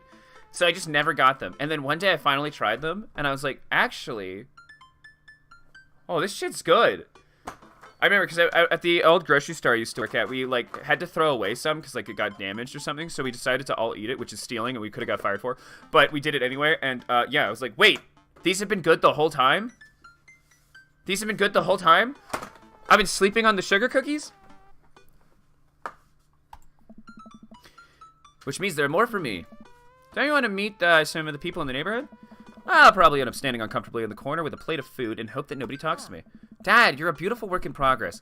We will get that butterfly to emerge from the cocoon. The social butterfly. Well, we better start getting ready. We definitely don't want to be late. What? No. We have to be fashionably late. Who shows up to a cookout on time? You know what? We're going early, just because you said that. I head out the door and Amanda reluctantly follows. We walk across the street to Joseph's house with a store-bought veggie plate. I'm a terrible cook if it doesn't involve a grill. I guess we're not as early as we thought. We were. Joseph's backyard is already packed with people and the smell of hot dogs. I set our veggie plate down. Hey, there's Joseph! I wait to grab his attention. The moment he sees us, he jogs over, arms open wide. Welcome. I'm so glad you two are here. And you brought veggies. Oh. Let me introduce you to my family. Kents, come on over here. This is Chris, my eldest. Hey. Evil child. Hello. This is Christian and Christy. They're twins. Huh? They stare creepily and say nothing. Come play with us, Danny. They're like the twins from The Shining. And the kid's name is also Danny in that, so it works. Then, of course, there's our youngest, Krish. Wait, where's Krish? Maybe Mary put him in his crib. Oh no, it's the woman from the bar the other night. What is she doing? Oh, and how could I forget my lovely wife, Mary? Oh, didn't know it was like that. You're with Mary? Mary tried to get with me. Hey. Joseph pecks her on the cheek. She smiles. Ah, Mary, sweetheart. Did you put Krish to bed? I have to go look for him. I left him outside an hour ago. Haven't seen him since. What? You'll have to... Joseph takes a moment and regains his composure. Mary, this is our new neighbor, Daddy and his dinosaur. Daddy and his daughter, Amanda. I'd shake your hand, but I have a glass of wine that I need to attend to. What, you looking for a good time, kid? I love her. Nice to meet you, Mary, for the first time. Charmed. Well, I have to go over there now. Mary leaves. Oh, God, this is so awkward. I wonder if Joseph knows. I wonder if Mary knows that Joseph knows. I wonder if Joseph knows that Mary knows that I know. It takes all of my energy to run away, to not run away to the barbecue and start fresh in a new city. My wife has a wonderful sense of humor. But please, you two, enjoy the barbecue. All the guys are really excited to meet you. Amanda and I mill around, try to find some food spread out on the table. I pick at some deviled eggs. Amanda grabs a small paper plate and immediately begins piling in with baked goods. I don't want to have to make friends. Come on, Dad. Who are you going to party with when I go off to school? But I don't want to have to do pleasantries. Dad. They're going to talk to me about weather. Go, do it. Make a friend. But how could I possibly abandon my only child at a social function? That's bad parenting. This plate of cookies is my new dad. Bye. Amanda shoves me into the center of the yard. Well, here goes nothing. I look around the party, and I'm surprised to see some familiar faces. Isn't that the barista from the coffee shop? Didn't I meet that guy at the bar?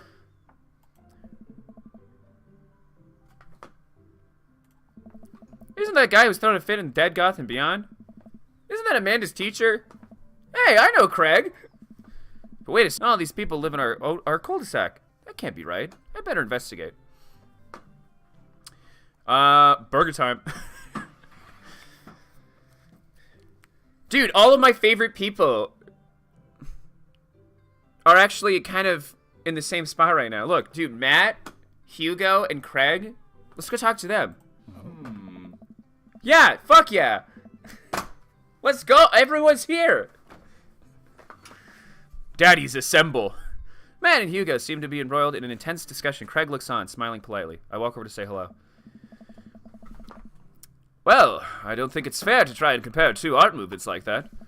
Periods in art only exist because they're a unique byproduct of the social and political climate of the time and place, and try to make something like, say, the Rococo period and compare it to the postmodernism in America. You're completely disregarding the context in which a work of art is created. Man, Hugo seem to be so busy talking that they don't notice me. Craig leans in. Dude, I have no idea what's happening. You see these fucking squares back here? Talking about art? At a function? These guys suck. Talk to Craig. Listen in on Matt. No, let's talk to Craig. I turn my attention to Craig, who seems a little more attentive to my existence. How'd resistance trading go the other day? Great. Little River here is a great cheerleader, aren't you, tidy bro? Craig grabs River's arms and waves them around. You can do it, Dad. I'm so proud of you. I'm so proud for pooping on you. She must be a handful at that age. Oh, they always are. But it's so worth it. Craig grabs River's arms again and waves them around. Also, I'm sorry for throwing up on you, Dad. How you settling in? The new place is perfect. It's really cozy and the neighborhood is beautiful. I'm so glad we moved here. And I'm even more glad we're right next to my old best friend. Craig gives me a playful punch on the shoulder. Ow. I remember that hurting that less in the past. Oh, sorry. I've been doing push-ups and stuff. Daddy, how are you liking the neighborhood? It's pretty nice. Everyone's super friendly. Seems like your dad is fitting in just fine. Matt points across the yard to where Amanda, Daisy, and another young girl are playing. They're all sitting cross-legged in the grass, picking weeds and weaving them into little flower crowns. It's pretty adorable. The girl I don't recognize jogs over to us. What is it, sweetheart? It's a flower crown. I thought you looked cute in it. Well, there's only one way to find out. Matt takes the flower crown and places it on top of his head. Am I cool now? Dude, you look great. You look like Horatio with the flower hair that Pete has. It's a good look. That's why I put it on Horatio, because flower crowns always look good. The girl stares at him, thinking it over. No, but you're slightly less uncool than you were before you put it on. Hey. Hey, Daddy. This is my daughter. Hello. I'm Carmenista. Carmencita. Carmenista. Amanda comes over with Daisy in tow. Dad, look, I'm making friends. Oh, no, honey, we don't talk to that girl. Honey. Don't talk to her. Are you making friends? You better be making friends. Yeah, actually, Amanda, you remember the cool barista from the coffee shop? And my old college friend, and, your teacher. Oh, hi, Mr. Vega. I didn't realize we were neighbors. You still gonna get me that overdue term paper? Great seeing you.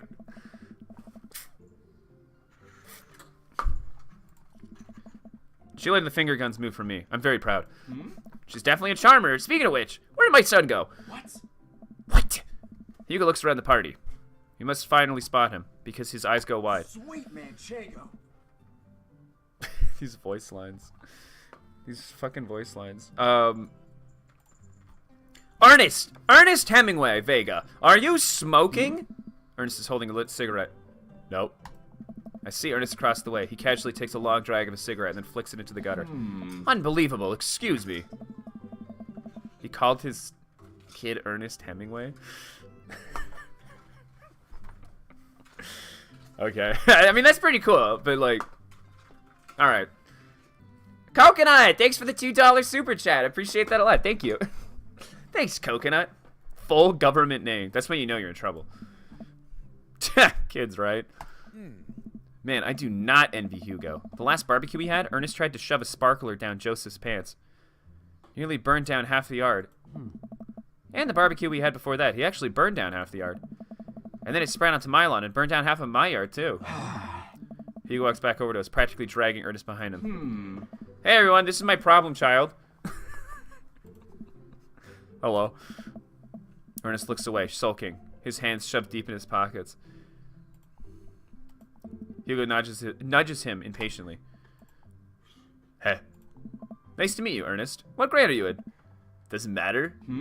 Ernest! Okay, I'm in the 8th grade. God, are you happy now? I'm sure you were just dying to know. Yeah, good for you. Can I go now? I'm tired of talking to old dudes who blame my generation for my failing economy. Ouch. I don't know. Ernest!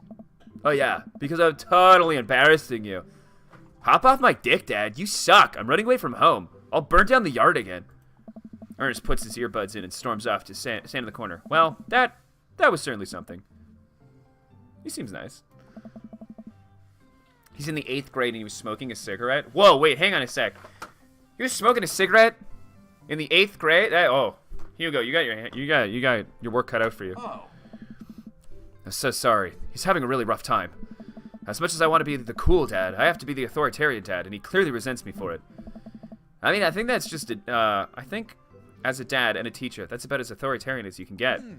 Honestly, are any of us cool dads? Is it even possible to be a cool dad? What? I'm as cool as a cucumber. See? That right there. You can't say that. My kids think I'm cool. But for how long, Craig? How long do we get to be the cool dads? I don't know. I think we just have to accept the fact that as dads, we become the machine we once raged against, and accept our fate. Amanda's 18 and she still thinks I'm cool. I yell across the yard to my daughter. Amanda! Hey, Amanda! No, Amanda, put down the cookies. Amanda, hey, no, Amanda. No, don't talk to Daisy. Amanda, I'm cool, right? No, am I cool? Okay. Amanda just laughs. She keeps laughing. I see your point. As much as we all want it, I don't think there's it's as important to be a cool dad as it is to be a good dad. We can't all be best friends with our kids. It just doesn't work. I mean, look at me and Ernest. Oh. Our job as parents is to make our kids turn out okay. Yeah, you're right. But it's nice to have it both ways. Hearing these guys talk about this makes me think of my relationship with Amanda. We get along so well. But there might come a time where we won't be like that. Is college when that happens? Don't let us eat up all your time, Daddy. Go meet some of the other people around the neighborhood. Who's Brian again? Who's Brian?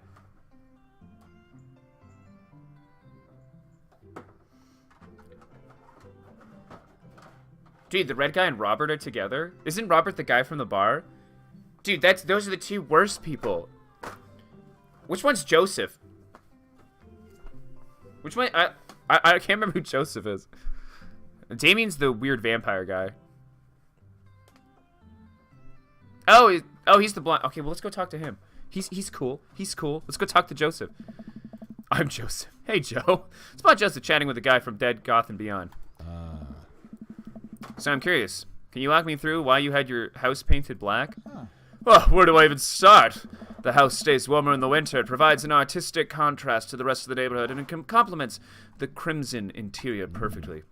It's definitely an interesting choice. Oh. Thank you. I'm very proud of my abode. Daddy! Just having a conversation with Damien here about his aesthetic design. Damien regards me up and down with warm but critical eye. How do you do? How do you do? What is that?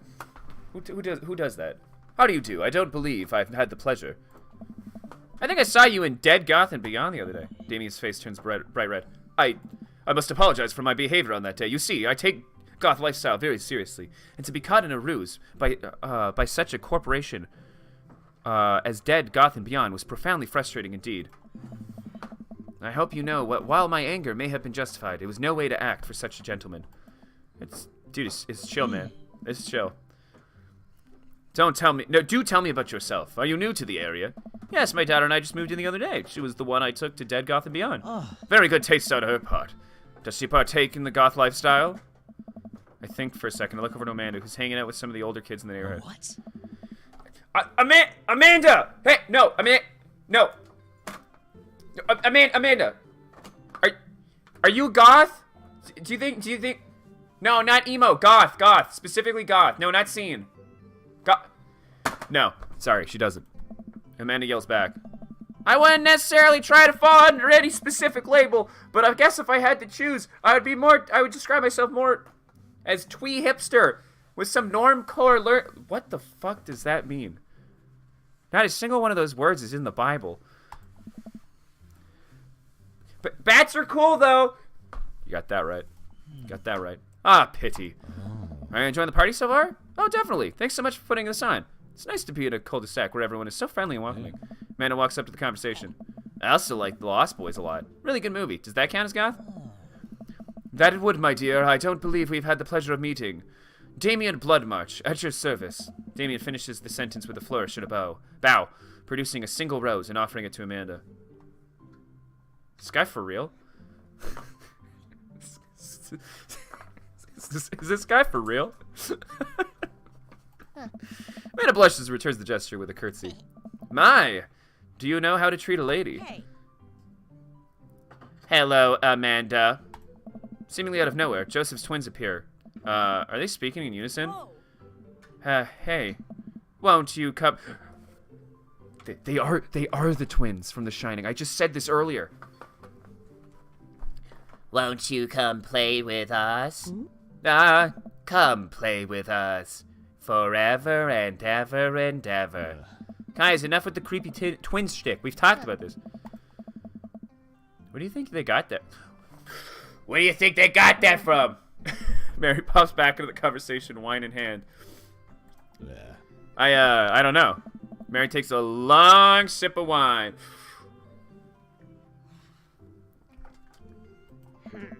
I think I might have taped over a VeggieTales VHS with The Shining.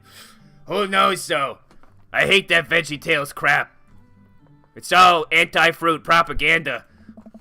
She takes another sip of her wine. Where's Krish? Wasn't he with you? You had him a minute ago. He's probably just stuffing dirt in his mouth. He'll be alright. Toddlers like to do that. Mary tips her glass to me. Ain't my first time to the rodeo. It's my fourth. I have squeezed 4 little. You should see it down there. It's just open. Sweetheart, would you do me a favor and please find Krish?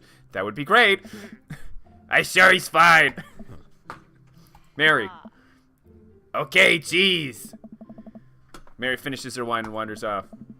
Dad, can we go now? Lucian. Have I introduced you to Daddy yet? Hey, it's that punk. I remember you. Whatever. That's no way for a young man to speak to his elders. Be polite. Whatever, sir. Mr. Christensen. May I have a veggie burger, sir? Coming right up. Make that 2 veggie burgers. Did you know that some people in the Victorian era were vegetarians? They described carnivorous type people as bloodlappers. Dad. That's really interesting, Damien. That's great. It's fucking weird. Why would you... Don't ever speak to me again, Damien. That's a fucking weird thing to say at the family barbecue. Joseph turns to the grill. Just a hint of a tattoo peeks out from underneath his sleeve. I can't believe I didn't notice it before. It looks like the bottom of an anchor. Whoa, is that a tattoo? Yep, I wasn't know as a youth pastor, you know? That's so cool. Want to see mine? What? Lucian pulls back some rubber bracelets, revealing a lopsided 666 in black ink. My buddy gave me a stick and poke tattoo last week, and I think it's healed up pretty good. Lucian! We'll talk about this later. This is pretty cool. What's the significance of the tattoo? I don't know, like Satan or something? Well, in my opinion, the only reason you need to get a tattoo is because you want one. Careful, though. That number carries weight. Man, Joseph is way cooler. Is a way cooler youth pastor than I thought. I just figured youth pastors popped out of the womb with a Bible. I wonder what he did before preaching. Burger time. Burger time. And without further ado, let's work some magic. Joseph closes his eyes, takes a deep breath, and gets to work. With the greatest of ease, he sets the patties on the grill, flourishing as he flips the spatula in the air. It's easily some of the best grill work I've ever seen. You guys think this is my first time in front of a grill? Nope, no one said that. He's working faster now, effortlessly tossing cheese onto patties and grilling onions on the side. One after another, the dads take notice and the crowd around Joseph to admire his masterful technique. You probably didn't know this, Daddy, but Joseph's known around here for his grillmanship. He's ungrill-leavable. I specifically didn't talk to you. Please respect my boundaries, Brian. Hey. I've tried to get on his level, but I just can't catch up. Let us keep studying. He has a rare quality about him. Mustard, we keep talking about this. Can't we appreciate the artist? I've never seen him make... Shut up, Robert! Hey. Okay, we need to stop. This is getting too cheesy. Ah, please stop. All the children of the party boo. Yeah. Alright, guys, the food's ready. Please form an orderly barbecue. Amanda groans. We all grab our food and hang out. Brian, the literal worst. Yeah, Brian. I don't like Brian. Brian and Robert suck. Everyone else is okay so far. Man, it's so wild how all of us dads live in the same cul-de-sac. Kind of nice, isn't it? Feels like there's a real community here. Totally helps when you're just a single dad trying to raise a kid. Yeah, we're happy to help you here, man. I think you're gonna like this neighborhood a lot. Plus, Amanda seems to be getting along with all of the kids. If she decides to get into the babysitting game, she'll really make a killing. Hey, why don't you add all of us on Dad Book? Dad Book. Oh. Yeah, it's a great social network for dads to keep in touch with each other. We're all on it, so if you ever need to reach out to anyone, that's the simplest way to do it. No moms, though. No moms. Sorry, I'm just an old-fashioned dad. Social media goes over my head sometimes. Don't worry, Pops. I'll be figured out. The rest of the barbecue goes smoothly. We all trade stories and drink beer as our kids play on the lawn. Amanda breaks up a fight between Carmencita and those weird twins. I think they wanted her soul. Jesus Christ. I love those twins. They're so weird. Amanda and I take a walk back to our place as the sun sets over the neighborhood. Pretty fun party, don't you think? I mean, I got a burger in me. Felt like I was at a networking event. Wish I could have been playing Paranormal Ice Road Truckers. Yeah, let's do the burger one. Sweetie, if I can impart any sort of wisdom upon you right now, and not that this was a bad situation, but if you're ever in an uncomfortable situation, always look for the silver lining. The silver lining get you through to the other side. We had Rock and Bergs today, and it was good. Amen. Well, hey, at least you met some other cool dads. You should hit them up on Dad Book. Maybe I will, if I ever figure out how social media works. I have a good feeling about this place. Me too, Dad. Amanda and I arrive home with the remnants of our veggie plate. Seems like no one was really into the cauliflower. Where's my cauliflower haters? Where's the cauliflower haters? Where's Uwu? We had this discussion on Monster Hunter last night when we were streaming. Cauliflower's good. Dude, cauliflower's so good. I don't know how people could not like cauliflower. It's so good. No one agree with that cauliflower is bad. Everyone agrees cauliflower is good. No hating. Nadine? Okay, someone banned Nadine. Cauliflower is mid. Ban Alyssa too.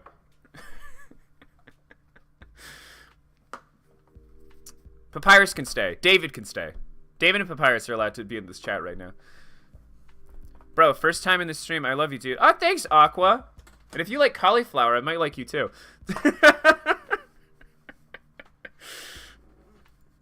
People used to call me cauliflower.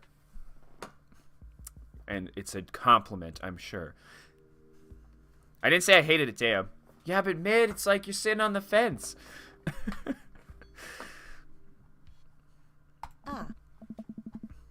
Yeah, good time to join stream when I'm just banning everyone to chat. Actually, yeah, I'm going out with some friends. Oh? Is that okay? Of course. Just keep me posted and be home before midnight. You got it. And be careful. I will. Make good choices. Of course. And call me if you need anything. Dad, you're not going to do the thing where you wait silently for me to come home in the living room with all the lights off, are you? What? No, I've never done that, and I will never do that. Okay, do you have plans tonight? My plans were kind of to eat ice cream and watch TV with Amanda, but I'll find something to do. I'm gonna see how long I can sleep for. I'm gonna set the record for most hours snoozed in a row. And I'm gonna hold on to that record, and I'm gonna try to beat it every day. I'm gonna throw a party. A real rager. All the other dads in the neighborhood are invited. I'll see if I can get you a spot on the list, but honestly, it's looking tight. And you may just have to wait in line. I know a guy at the door. I'll get in, no problem. I'm just relaxing tonight. Have fun, okay? Great, see you later. I watch Amanda drive off into the night. I really do hope she has fun. I plop down in front of the TV and turn on some Wine and Dine Mastermind with celebrity chef Gavin Chapman.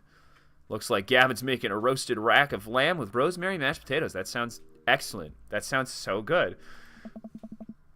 I'd love to be able to cook like that. Although, I think if I was actually good at cooking, I'd use my powers for evil. Just like making baked Alaskas all day instead of any food of real nutritional substance. Hey, I've never had a baked Alaska, but I saw them make it on MasterChef once. Man, Gavin Chapman just caught that thing on fire, but he meant to do it. What a professional. I lose track of time as I blaze through several episodes of Wine and Dine Mastermind, and also one episode of some cooking show called Meat Hell. It's where meat eaters go. If you eat meat, you just go to hell in this universe. That's why they got the veggie burgers at that barbecue, because they knew what was coming for them. They knew Judgment Day was upon them, the rapture of meat eaters.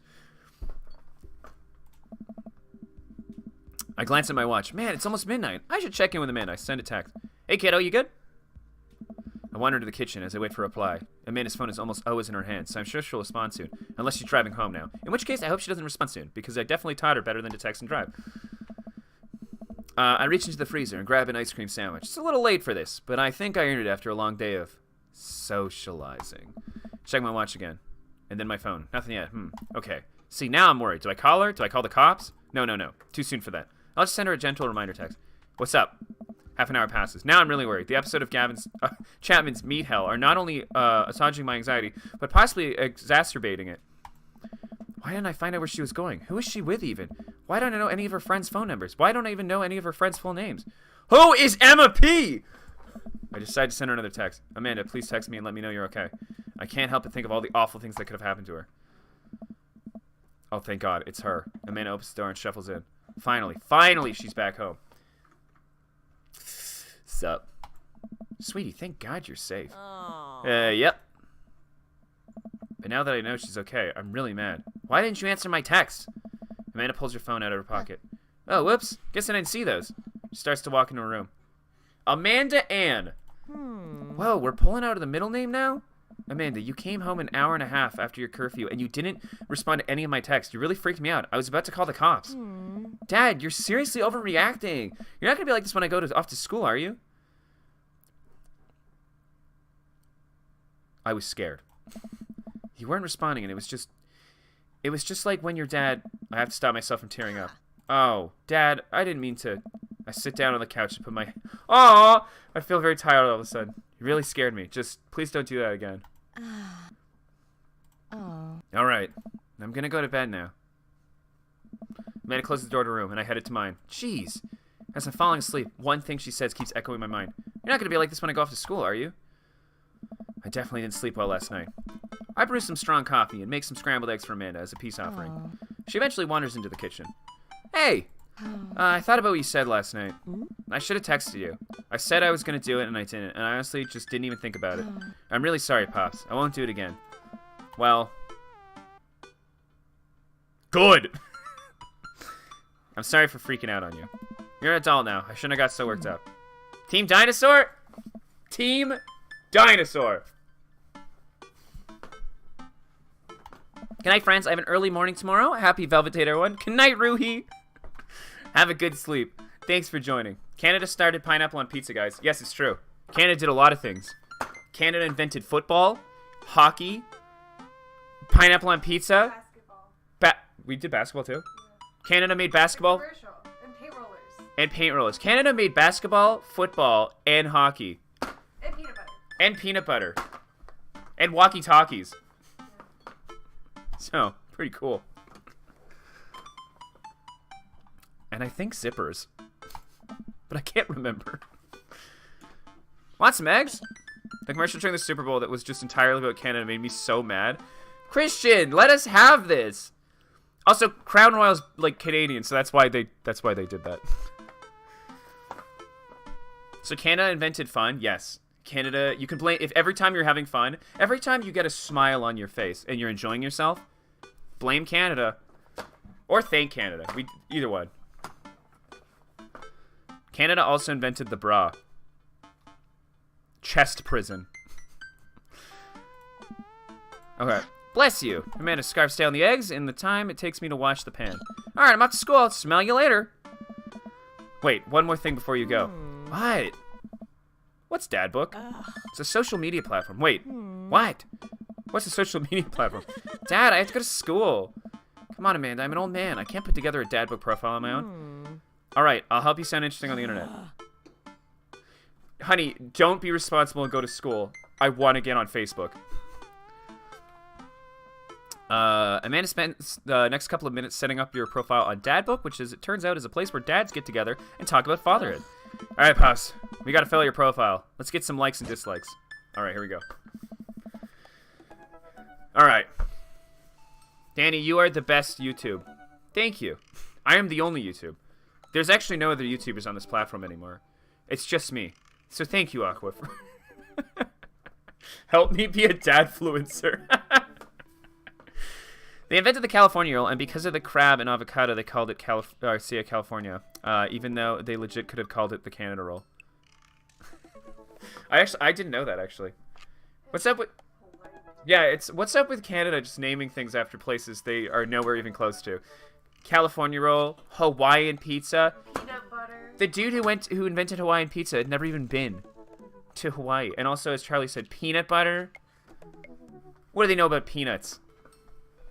On a Friday night, you are most likely to Netflix and grill, baby. Fall asleep watching the History Channel. Torment my children with dad puns. Sink into blissful oblivion. I actually do fall asleep watching the History Channel. Well, Netflix's version of it. Last week I fell asleep 3 days in a row watching World War II in color on Netflix. If you had one thing to take with you onto a desert island, what would it be?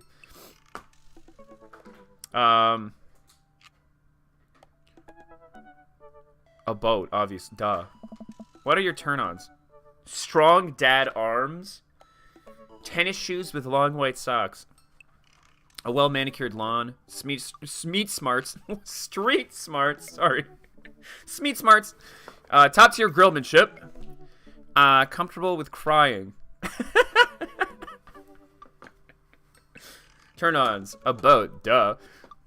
Smeet smarts. I'm gonna go with strong dad arms. Yeah, it's all about the dad arms. I want to be hugged by a big dad hug. What did you want to be when you grew up? Technical writer for manuals and instruction. That's what my dad does. That's what my actual dad does. He's a technical writer for manuals and instruction. So yeah, that's a dad activity right there. Salty boat captain. Pro skater who is also an astronaut. A good father. The president of space. Yeah, duh. Who's not picking that? What's your favorite movie genre? War documentaries. Sean Connery's entire filmography. I do like James Bond. Anything on Laserdisc. Romantic comedies. Whatever will make me cry. Old comedies that haven't aged well.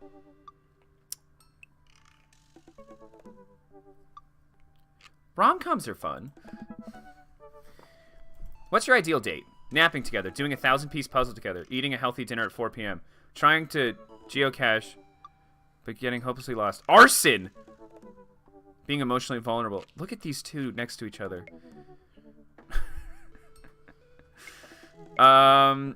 Dude, napping together is nice, but so is doing a puzzle together. I like both those. But arson? That's... We like to live it a little, you know, a little riskier. What do you never leave home without? My vape stick? No, I'm a dad. My book of word jumbles and a pen. A cool knife. My crippling low self-esteem. I frequently forget my phone, keys, and wallet at home. Sometimes. Dude, a sensible cardigan. Duh. I spend a lot of time thinking about conspiracy theories. How proud I am of my child. Potential ends of the world. If I'll ever be able to love myself as much as I love my grill. Potential ends of the world. I do not think about it. Yeah, you do. Charlie says I think about potential ends of the world. Tell me about it. What I'm proud of my child. That's what I spend all my time thinking about. See, that wasn't so bad. Yeah, it was actually kind of fun. I could totally spend all day on here just looking at people's profiles. You should message one of them. Or more than one of them. All these dads seem pretty interesting. Okay, I promise to make some friends. Manny gives me a hug. Go get him, Dad. Welcome. You've got dads. Hi, Daddy. It's me, your dear old friend from way back in the day, Dad Manda. I'm delighted to see you've signed up for Dad Book. They've recently added this exciting new message service, so you may find yourself receiving messages from other dads like myself. Okay. Amanda, is that you? What are you doing on Dad Book? Why, Daddy? I never. We've known each other since business school. How could you possibly confuse me for your amazing and talented and easy to buy things for a daughter?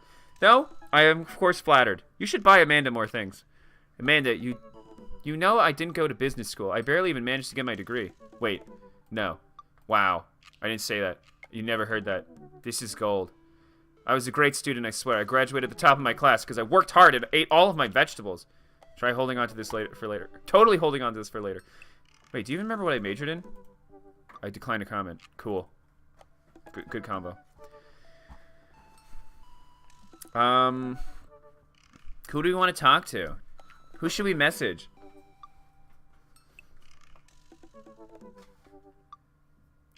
Should we message Brian and tell him he sucks?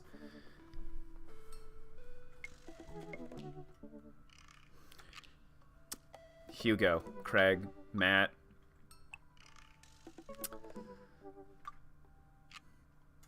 Let's do... Do you not invite Brian to the wedding? Okay, okay. Let's just do... Let's talk to Matt. Avid avid music enthusiast, passionate coffee drinker. You can find me most days selling bean juice over at the Coffee Spoon or hanging out at the park with my amazing daughter.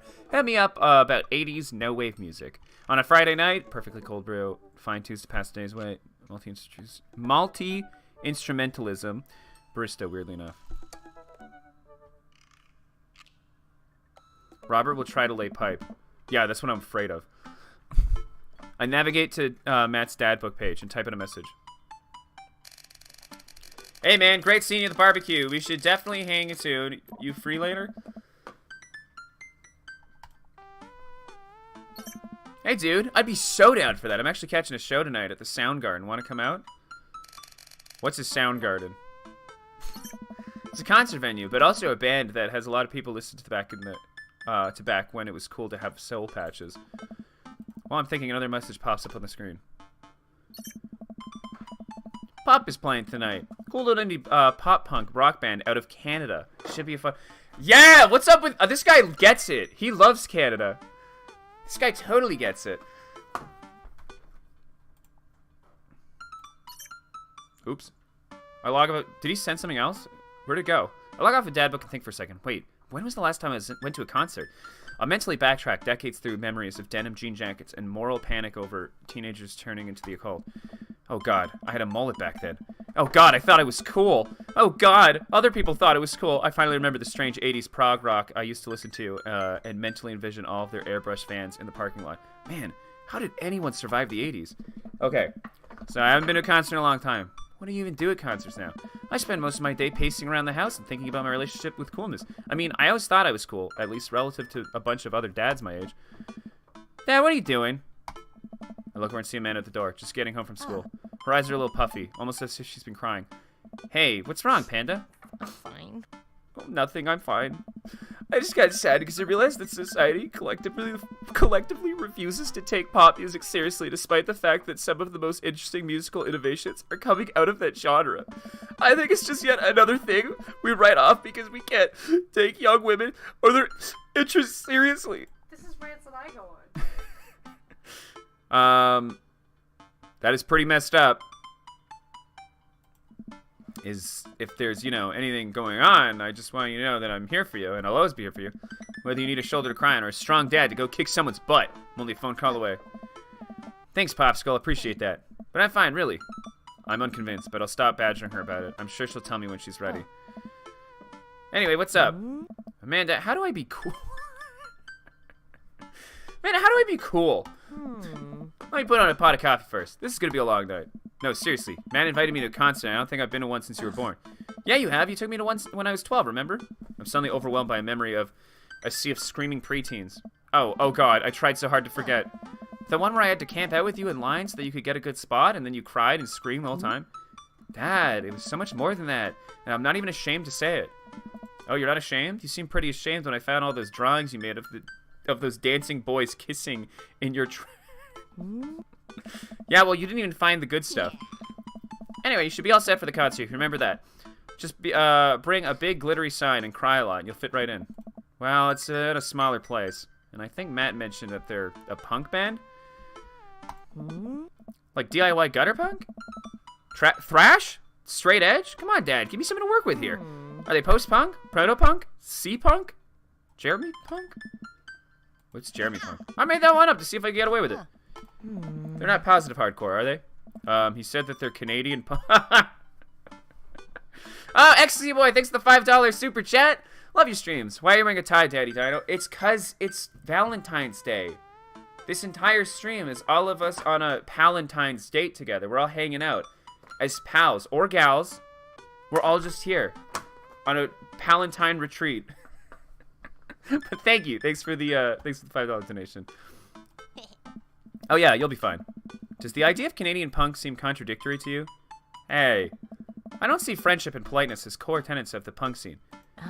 Yeah, well, punk is kind of a big genre that might not be as dangerous as you think it is. It became so much more than just counterculture rebellion. What I'm trying to say is, just enjoy the music. That's it? I mean, yeah, it's not like you're gonna jump into the mosh pit or anything. That's comforting. And if a strange dude in a set your goals hoodie offers you to buy merch, don't accept it, and definitely don't go on 3 awful dates with him afterward, where he takes you to the nice restaurant and then forgets his wallet literally 3 times in a row. What? Never mind. Just have a blast tonight. All right. So this will probably go on for a very long time. We're gonna have to call it quits here. It's almost 1 a.m. I did start late. Sorry about that. Because I actually wasn't gonna stream at all today because of Valentine's Day. But I decided we should at least do a little bit of this in honor of Valentine's Day. So, yeah. I hope you guys enjoyed Dream Daddy so far. How do I save this? All right. So yeah, that's Dream Daddy. This is a game where we just are dad, hopefully dating other dads. I knew this was gonna be fun, but you made this hilarious. This game's so well written. Like all the dialogue is really witty and funny. So it's a very real game. Like this doesn't feel stiff at all for a dating. I've never actually. I don't think I've ever actually played a dating sim at all. This might be my first dating sim I ever played. But I guess I thought they'd be more rigid than this. But this is pretty good. It's pretty natural.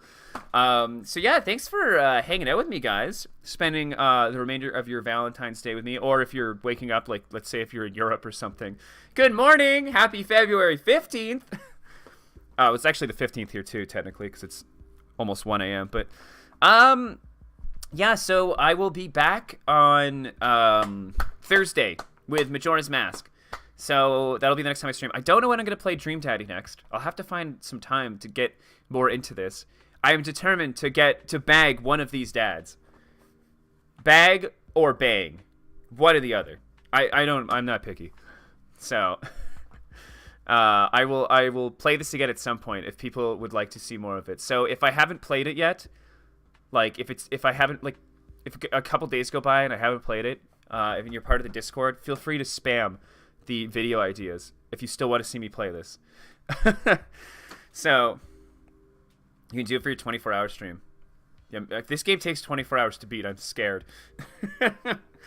Okay, so yeah, I hope everyone had a fun stream, and yeah, I'll see you guys tomorrow, or not tomorrow, Thursday from Majora's Mask, doing the 3rd temple. I did save this time in Majora's Mask, so it'll be fun.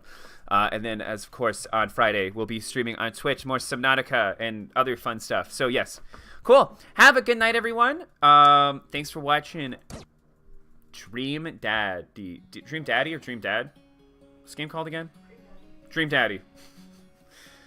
There they all are. I already have some favorites, but most importantly, I have ones I don't like, and they're on the 2 ends right there. Oh, hang on. I just want to listen to the song one more time. This is such a good song.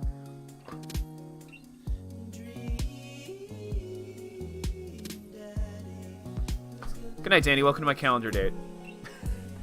Yeah, happy February 15th, everyone. All right, well, I'm heading out. Good night, friends. See you next time. Later, nerds. Bye! Some of these dads